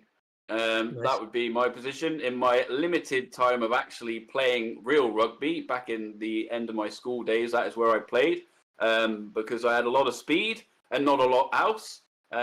So that would be where I'm going, of course, in terms of rugby gaming. That would be a good position to play, always involved, sort of scoring the tries, doing the finishing, celebrating, all that sort of stuff. So yeah, I would be going for the wing, but any of that sort of back line, fullback would be interesting. If the gameplay's solid and you're picking up the ball in the backfield and you're the one making the decisions on whether you're running, whether you're kicking, all that sort of stuff. I would say wing.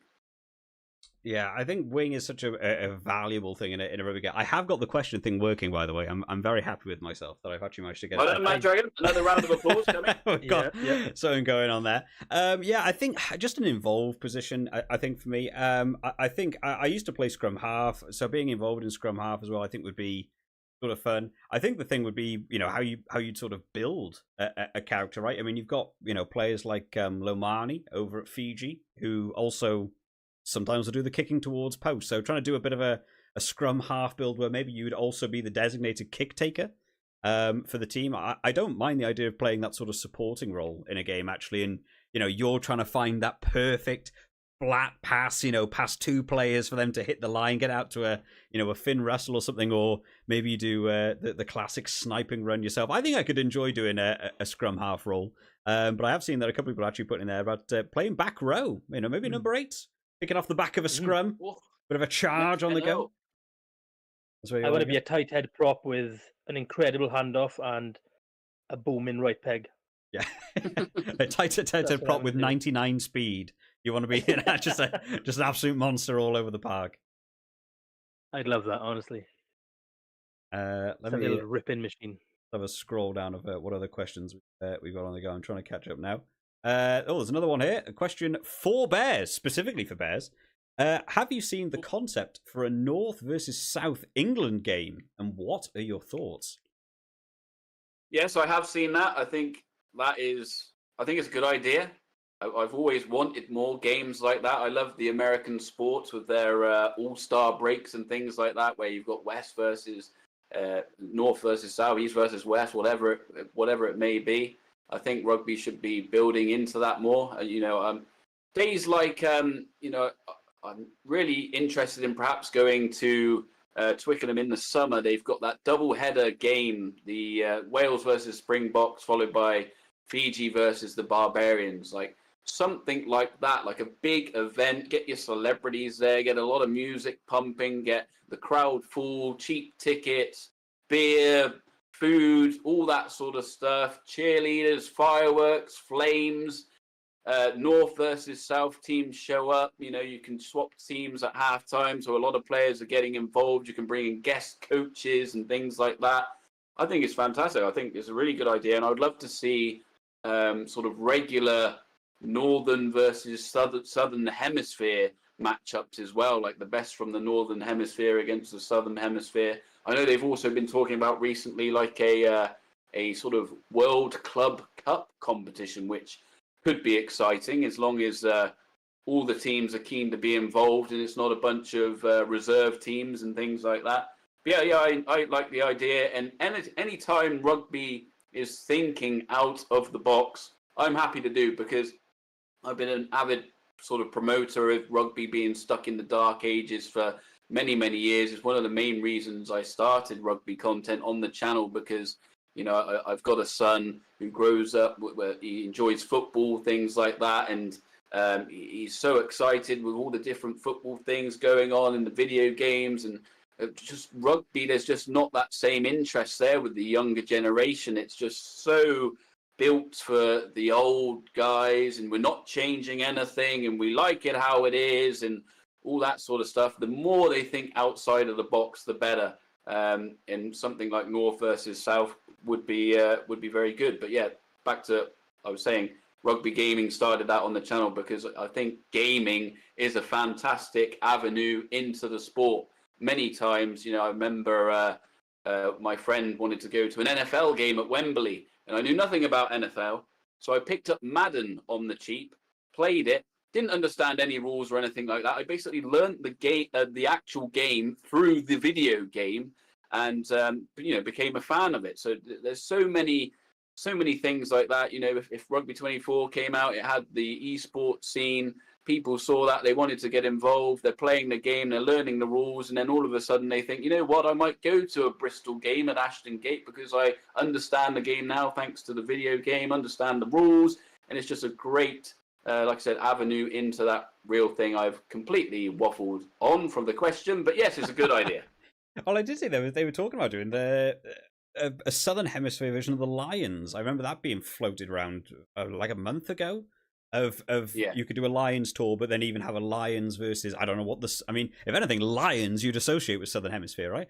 Like with the actual animal, right? So the Lions versus the Southern Hemisphere Lions, and I like that concept. I like the concept of merging the best players from different teams and putting them together. I think that's another thing that gaming offers, is the ability to make those teams. If Rugby 24 consists of it, and you could make a Barbarians team, that just sort of builds its way to doing like a bit of a fantasy team from North Hemisphere and Southern Hemisphere, and make them play each other. I think stuff like that'd be great. I'm not sure how that works with the Welsh region, so Crash Football TV will probably be with this. Who do you pick? The best, of two of the clubs versus two of the other clubs in Welsh rugby. In Wales, that's, give me some more time to think. Yeah. I'll come back to you on the next episode. Right, we have some of the other questions. I've gone through that. Call Me Prince has come out with, would you like to see sevens being introduced into Rugby 24? Yes. Carry on, Crashball. I'm debating still. Yeah, I would like to. Yeah, I've always enjoyed sevens. When I was younger and fitter and everything else, I used to play rugby, but I always enjoyed the sevens more. I mean, it was a chance to, for a prop like me to shine a little bit, give me a little bit of space, and I'd get through it, but not so much in the 15-a-side game. But yeah, I would like to see sevens in the game. Could be good for content as well, little sevens teams setting up everywhere. Like you could Sevens pick your teams- 7 best players from one team. Sevens team would be Yeah. easier to put together for an online match. Because rather than trying to find 15 people, that'd be Yeah, fun. for the pro clubs. I think you'd want to have sevens in there just so that you knew for a fact Antoine Dupont would be in the game, and you could put him in your 15s team. Then just slide him over. I think sevens would be fun to add in. I played sevens in university, and it was rough. I am not built to be a sevens player, but it was a good lot of fun. I enjoy the room, and if you're someone that actually just if you're sort of newer to rugby, and you know, I can understand a lot of people actually maybe struggling a bit with Union 15 because it can be quite slow. There's a lot of caterpillar kicks and stuff going on there. That's why a lot of new people actually, I've spoken to people that got into rugby. They actually went, I wasn't really getting gripped by the Union stuff, but I got into rugby league because more stuff happens and they score more tries and it feels a bit more fast paced. Oh, sorry. So Bear's letting his thoughts be known there. Wait for the comment section here, Bears. It's not a proper sport, is it, rugby league? So, but sevens is a great way, I think, for new people. You know, they have it in like the Olympics and stuff, right, as well, to get new people just into what the rules are for 15s. But if you're new and you just want to playing negative Nancy, playing negative Nancy, if Rugby Challenge 4 had sevens, I think I played it once. So that went well. I'm happy for it to be in the game, as long as it's not to the detriment of other areas. I think 15s is what you concentrate on, getting the gameplay right, everything like that, brilliant. If that's completely up to scratch, then add in what you want. If it's sevens, if it's 22s, if it's 35s, whatever you want to do, add it in. But yeah, as long as it's not to the detriment, I would hate for them to announce another delay, and it's in the reasoning it's because we want the photogrammetry for the sevens players. We want to get sevens in there. If it's in there, fantastic. I will play it. But yeah, as long as it's not at the detriment to anything else. That's our first multiplayer game then, Bears. If I want to put 30 hours into sevens and then be like, Bears, I challenge you to a game on Rugby 24 for sevens. And I'm trying to have a quick glance through just to try and find questions. It's hard looking at a block of text. Next one I've seen. If Rugby 24's creator is like AFL 23 and Cricket 24's, how often will you be using it? Now, I'll jump in immediately and say that we sort of covered this a bit earlier on. I'll be in it a lot. 30 seconds. I'll be making. I have maintained as soon as I found out this was going to be in the game, I want it to be high-end creation. I know it won't be. I just know it won't be. It'll be, pick these from these 12 items. Which one do you want to put and where do you want to put it? I want to be able to do custom assets. I want to be able to make a tunnel that is a big dragon's head. And I want people to run out from the dragon's mouth onto the pitch in the Mad Dragon Stadium. That is my aim. If it can't be done, and I cannot find a way to do it, and then for me it'll be a failure of a mechanic added into the game. So that's the absolute minimum standpoint I want in this game. Hard to disagree, really. Yeah, like we said, already covered it a little bit. I'm one of those who likes to jump on, press 2 buttons, get all the community creations into my game, and then fire off straight into a game. I just don't have the patience, I don't think, to sit there and sort of put every seat in a stadium in the correct position at the same color, touchline in rainbow colors, the goalposts in a T shape instead of a H or whatever. There's a lot of better people for the job than me to do that sort of stuff. So yeah, I'll be logging on. I'll be browsing the community creations. I mean, if you're talking about browsing it, then I will be spending a lot of time browsing it and choosing what I want to download, where, what, and why.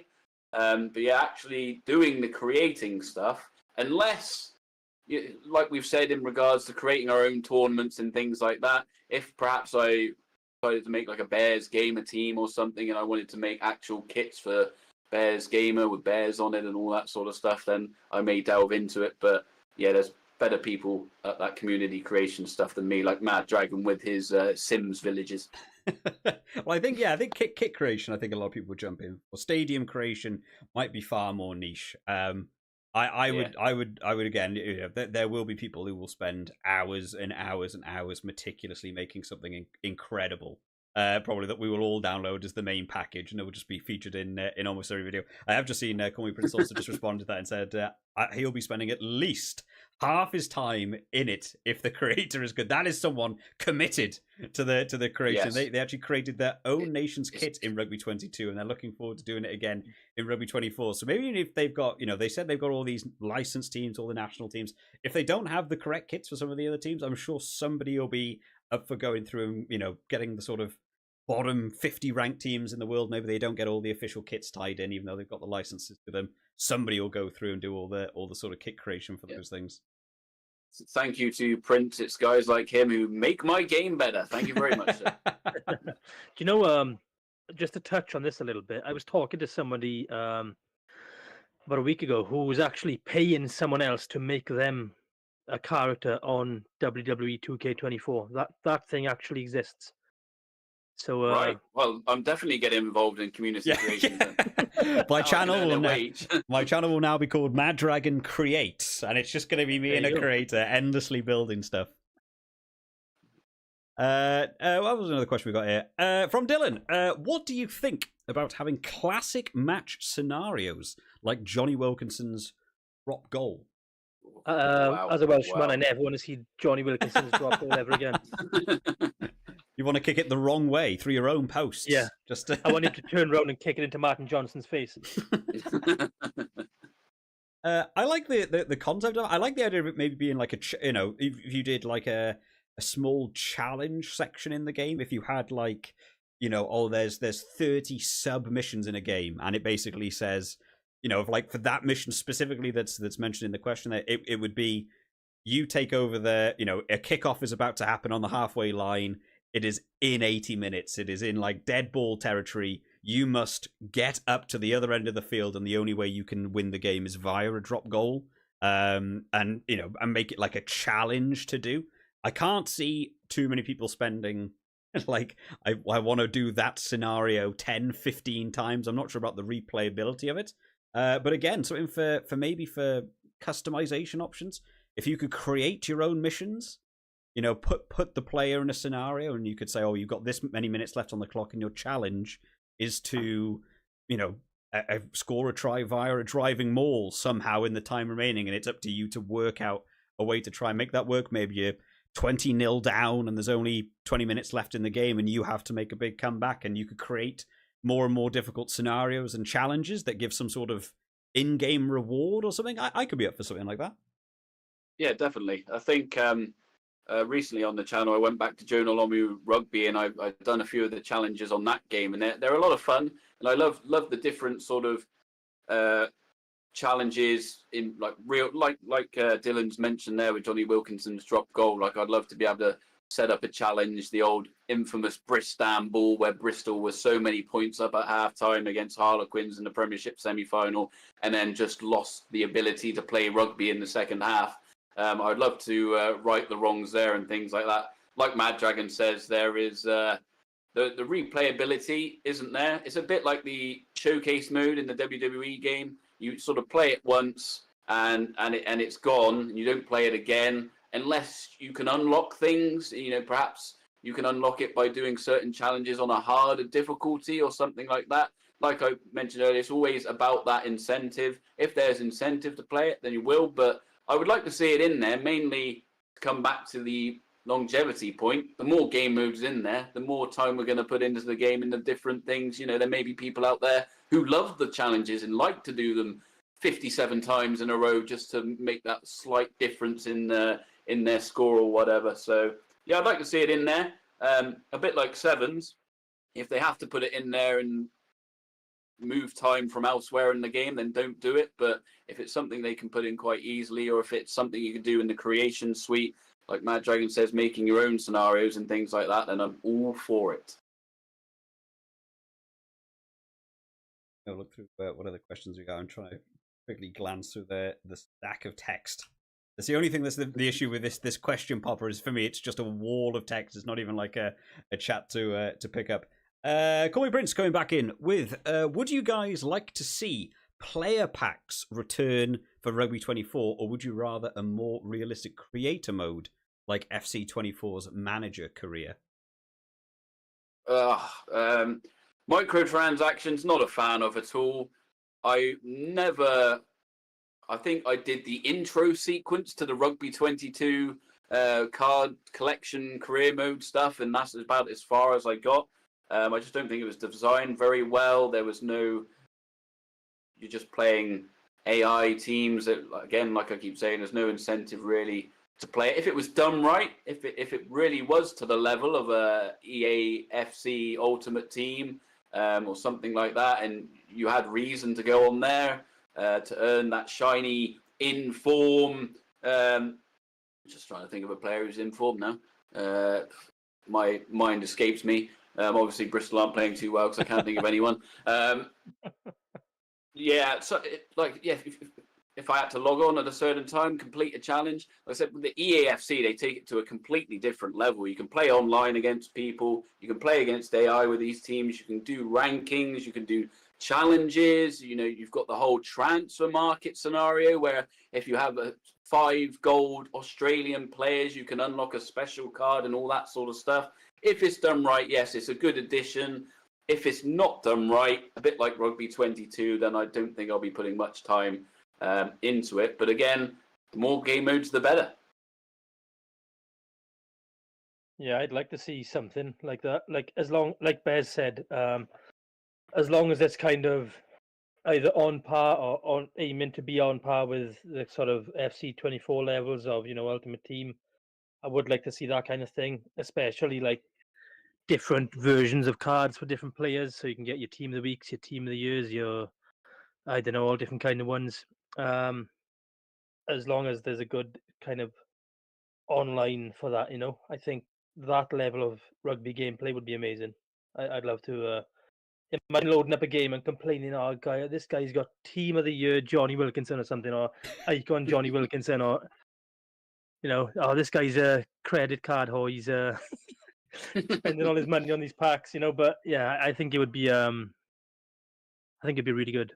Yeah, I was one person who I've seen loads of comments from people who said they hated the packs, they hated the idea of player cards, they hated the pack system in Rugby 22. I always enjoyed the concept behind it. I enjoyed getting the cards. I enjoyed they went for a bit of an Ultimate Team style. I don't think it was implemented well to be, because the workaround for it in the single player was just go and play 5 World Cups with New Zealand, get 500,000 SP points and just buy a bunch of New Zealand packs, and then you take on all the leagues with basically a full New Zealand team. I think there's better ways to do it.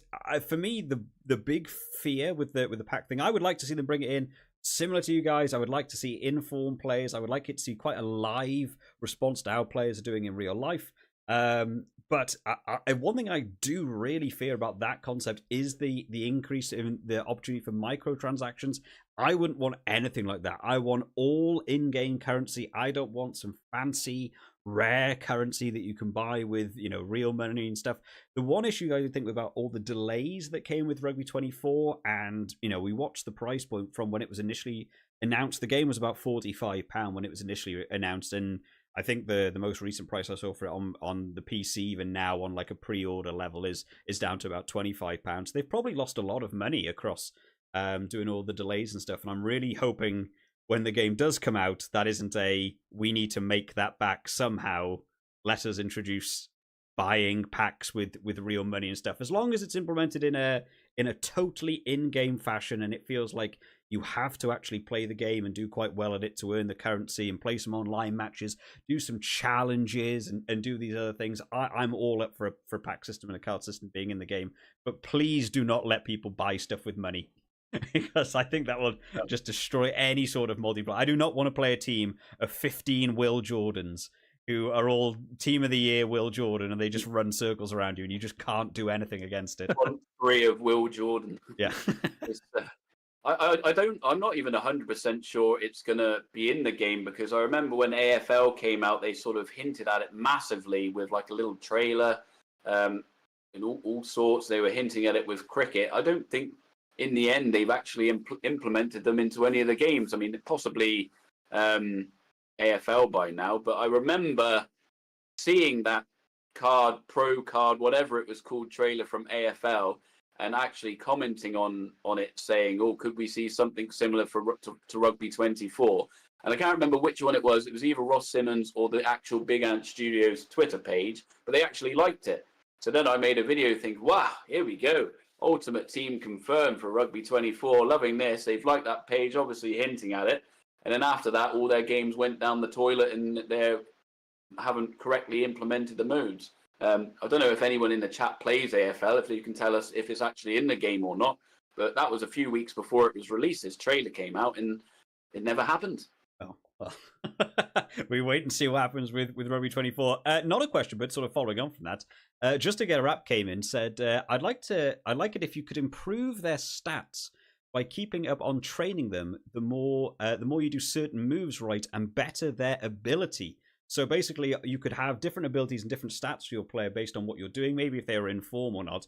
But in your actual training section, you could improve everything so that way you could have a Finn Russell on your team, and Finn Russell could be on the opposition's team, but they wouldn't actually be the same player necessarily at the same level. What do we think about having cards that can also be upgraded or maybe even given different abilities? I'm not sure how you do sort of abilities as opposed to just, an improved stat in one area or not. I don't see Finn Russell throwing a fireball at someone and a Mario red Mario shell. Kart. Yeah, he's thrown the blue shell. It's a try. Oh, what a cheating move to do. What do we think about the ability to just upgrade players for sort of online multiplayer? I'm all for it.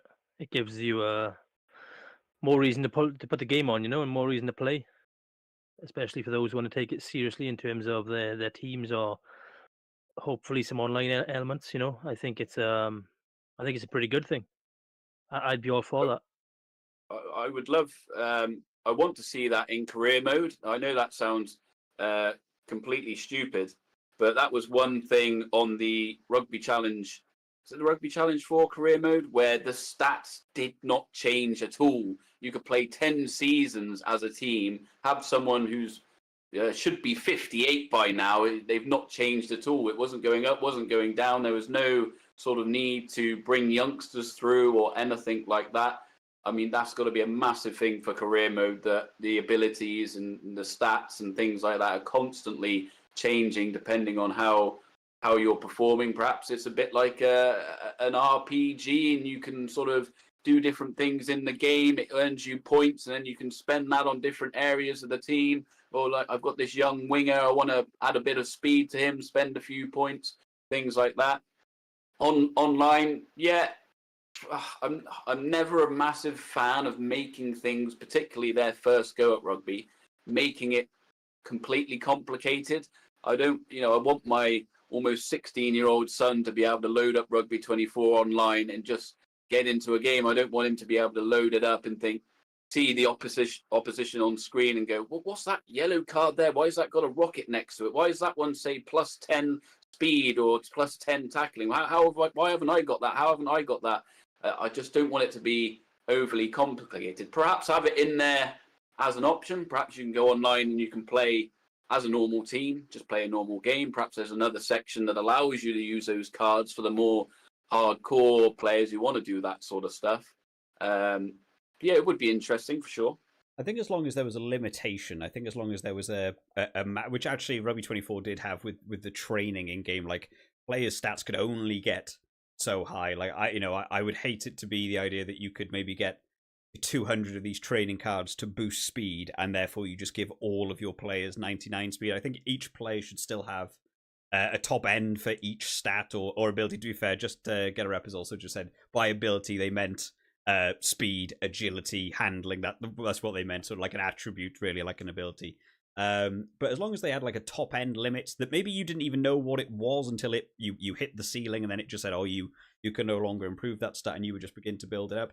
It would be interesting to see how that would tie in as well to the actual players and how they improve in real life. If we had a team of the week card or a team of the year card or something, playing Rugby 22, because I'm trying to sort out this Italian team at the minute. Like you've got players like Capuozzo has a speed of something like 76 baseline, and he's not very good in Rugby 22, but in real life he's absolutely rapid. So it'd be interesting to know what would happen if you got a 2022 version of Capuozzo, you'd spent all this time upgrading his stats, and they said, oh, by the way, team of the week, Capuozzo's out and his speed is now 95, and you go, well, I just wasted all that time and effort training my card up, and there's just a better card to get. I'm sure there's a balancing issue. None of us are game developers. we're not here to sort that balancing issue out for them. I'm sure they can work it out. Any other thoughts on that? I'll try and quickly glance for a quick question if anyone wants to sort of finish out that one.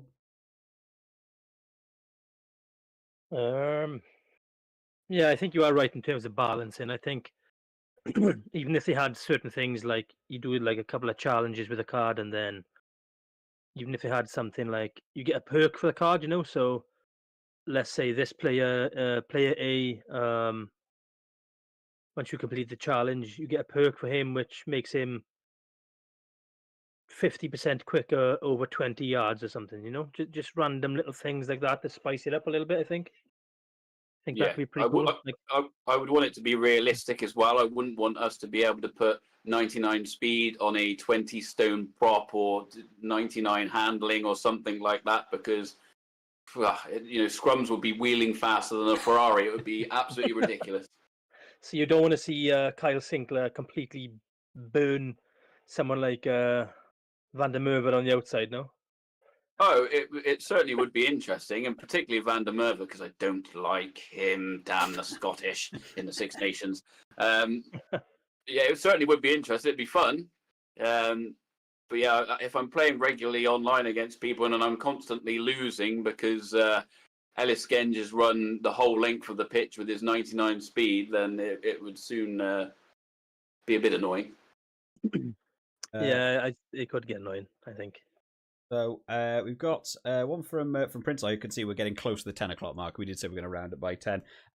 Real question: how strongly do you think microtransactions will be involved in the game? I've sort of already chimed in on this with a realistic fear that it might just be used to recoup costs. I don't think they would. I'm not aware of other Big Ant Studios games having microtransactions in. I haven't played a great deal of like the AFL game or I don't even know what you do for the tennis games. I don't know, a different ball cosmetic. I don't even know what you sort of include in that to really add a lot of microtransactions. I really don't think they will, but it is a fear that the reason it would be added in would be to sort of recoup the cost because of all the delays for me. Yeah, I don't think it would be in the game. If it is, a bit like what we've said previously about balance, as long as it's finely balanced, I can't stand those sorts of games where you log on and people have put hundreds and hundreds and hundreds of pounds into the game, and that means their level of playing goes up, even though they might not actually be as good as you at the game. You could have a fantastic FIFA player with a few silvers and things like that who should beat someone with all these team of the years and things like that, but because their players are so good, it sort of diffuses that balance there. I don't think they have any on their previous games. Like I said, I think AFL was the only one they went as far as making a trailer for a Ultimate Team style mode, but I don't think it's been put into practice. So yeah, tennis game, not sure. I suppose you can never have too many balls. Don't click that. I think if they had something like, I don't know, maybe you can, obviously if the game's not going to be an annual thing, maybe like you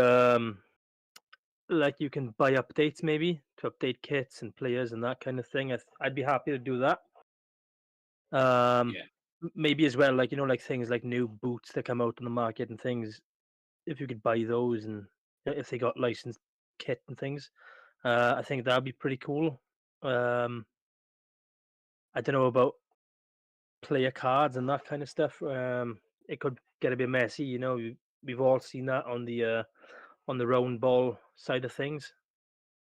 But yeah, I think for things like that which don't improve the game at all, like in terms of gameplay, don't give any bonuses or boosts or anything, I think it'd be a good thing. I think, yeah, cosmetics, I don't mind the idea of them having, it would just be something I wouldn't, get into. I don't think I've ever done a lot of in-game sort of microtransactions for any game, to be fair.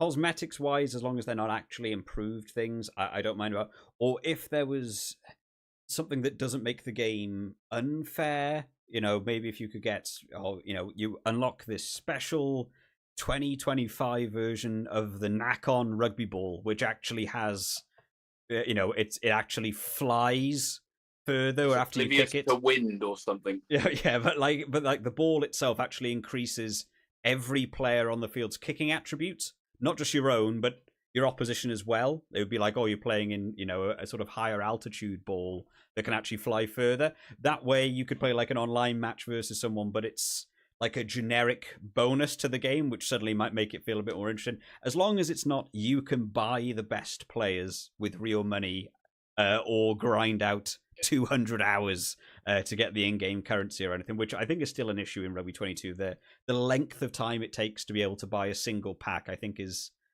probably about 10 to 11 games to actually buy one pack, and even then you get 4 players, 3 of them might be the same player. There's a really broken system, so as long as it's a way to earn money in-game and it's not you just buy every single one of the best players, I don't mind it being included, but it would have to be purely cosmetic for me.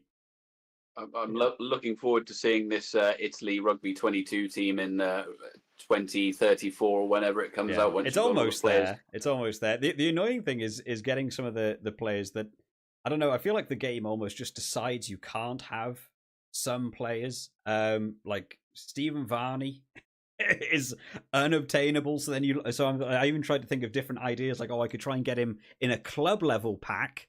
But then he's on the bench in a club level pack, so I don't think that hit rate is very good. And then just different issues like that. I mean, we've all probably experienced trying to get players in Rugby 22 that you actually can't get. My instance of that was Bowden Barrett. I always wanted to have Bowden Barrett in my team, and he's actually unobtainable. He can't be gotten in the game, as well as Cheslin Colby couldn't on launch. For anyone who remembers that, because Cheslin Colby wasn't in the game. Colby wasn't in the game at all, not even the card, the actual player. And he was on the cover. On the cover? Outrageous. So let's hope we don't have... Embarrassing. I mean, that's going to be a big thing. As soon as we actually get to see real art for the box that isn't made by Sammy, the big fear will then be, if they're on the front of the box, does that mean they're not in the game? Is that going to be a sort of spoiler alert? But we've just hit 10 o'clock, boys, so we did say we were going to round off for 10, because I know we all have neighbours that'll probably get really annoyed by by all of us booming on about rugby and stuff. But thank you for everyone who's come out for the day and been involved in the chat and asking a bunch of questions. I don't think we've done too badly for a first stream with a bunch of different people on tech issues wise on my end anyway. It seems to have gone relatively smoothly, which is always a bonus. Massive thank you to Bears and Crashball TV for coming out this evening. I think everyone's channel links are in the description. He says actually, as I have no idea now. I think I did all that before stream, but of course you can go on YouTube. They're all there. Everyone's name is on screen for you as well. Go and subscribe to everyone if you're watching on my end, or if you've just come up from the Discord. I'm sure you already know who everyone is. But any final words, guys, before we head off? No, I just want to echo everything you said. Thank you to everyone who's been involved in the chat. Of course, spam our comments, spam the Discord, everything like that. If you've enjoyed it this evening, let us know, because that means we might set up another one in the future. But yeah, shout out to all of you guys who've been constantly commenting, your Dylans, your Princes, Michael the Mouse, just to name but a few. Call me Prince, can't forget that one. Get rid of that clip, Bears Gamer Loves Balls, please. Just fantastic, and thank you to you guys. Enjoyed it. It's in the niche that is rugby gaming. It's nice to know that there are people out there with similar passions and who are happy to get involved. And I've had a free week in my personal life, which is very, very, very rare.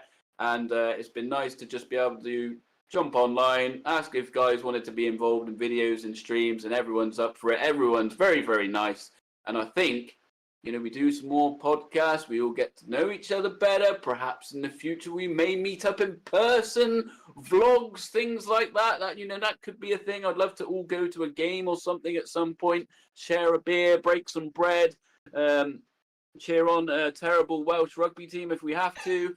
I would enjoy it. So thank you to Chris. Thank you to Mad Dragon. I'll also say a thank you to Sammy, who's not here, but he's a big part of it as well.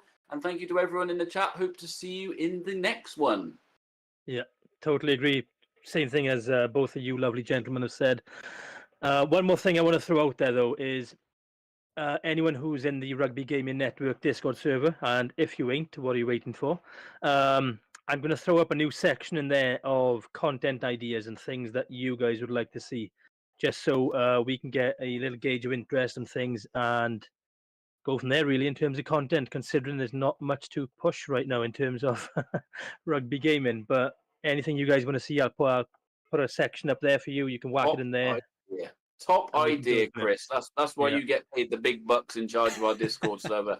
What a boy. Yeah, the check didn't clear, by the way. The check didn't Yeah. clear, right? So Oh, on damn that it. It's server. bouncing. That bloody AdSense, I tell you. Yeah, but yeah, thank you everyone for tuning in, really. Bears lost it all on betting, didn't he? He was busy betting on. Yeah, betting on the size of Donald Trump's manhood. Good times. Imagine being the photogrammetry person for that. What a terrible job that would be. On that note, Right, well, thank you to everyone for coming out, guys. Hopefully, the next one we do, we might be able to get Sammy in. We'll probably have to do a bit more of a daytime stream to line up time-wise for Sammy over in his distant land. But hopefully, he'll wake up and he'll come back through the stream. I'm sure he'll enjoy seeing his box art on the stream for a bit. But thank you to everyone who has come out. Massive good night to everyone, and hopefully we'll see you all next time, guys. Bye bye.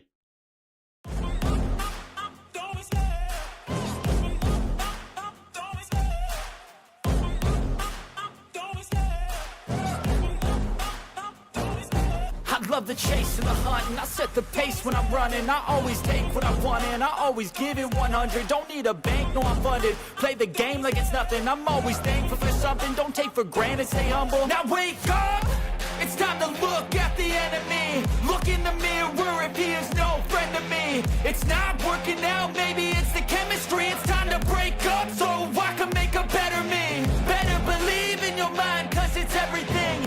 You can mold, shape, find almost anything. All it takes is some time and some clarity to find your identity. It's mind over everything.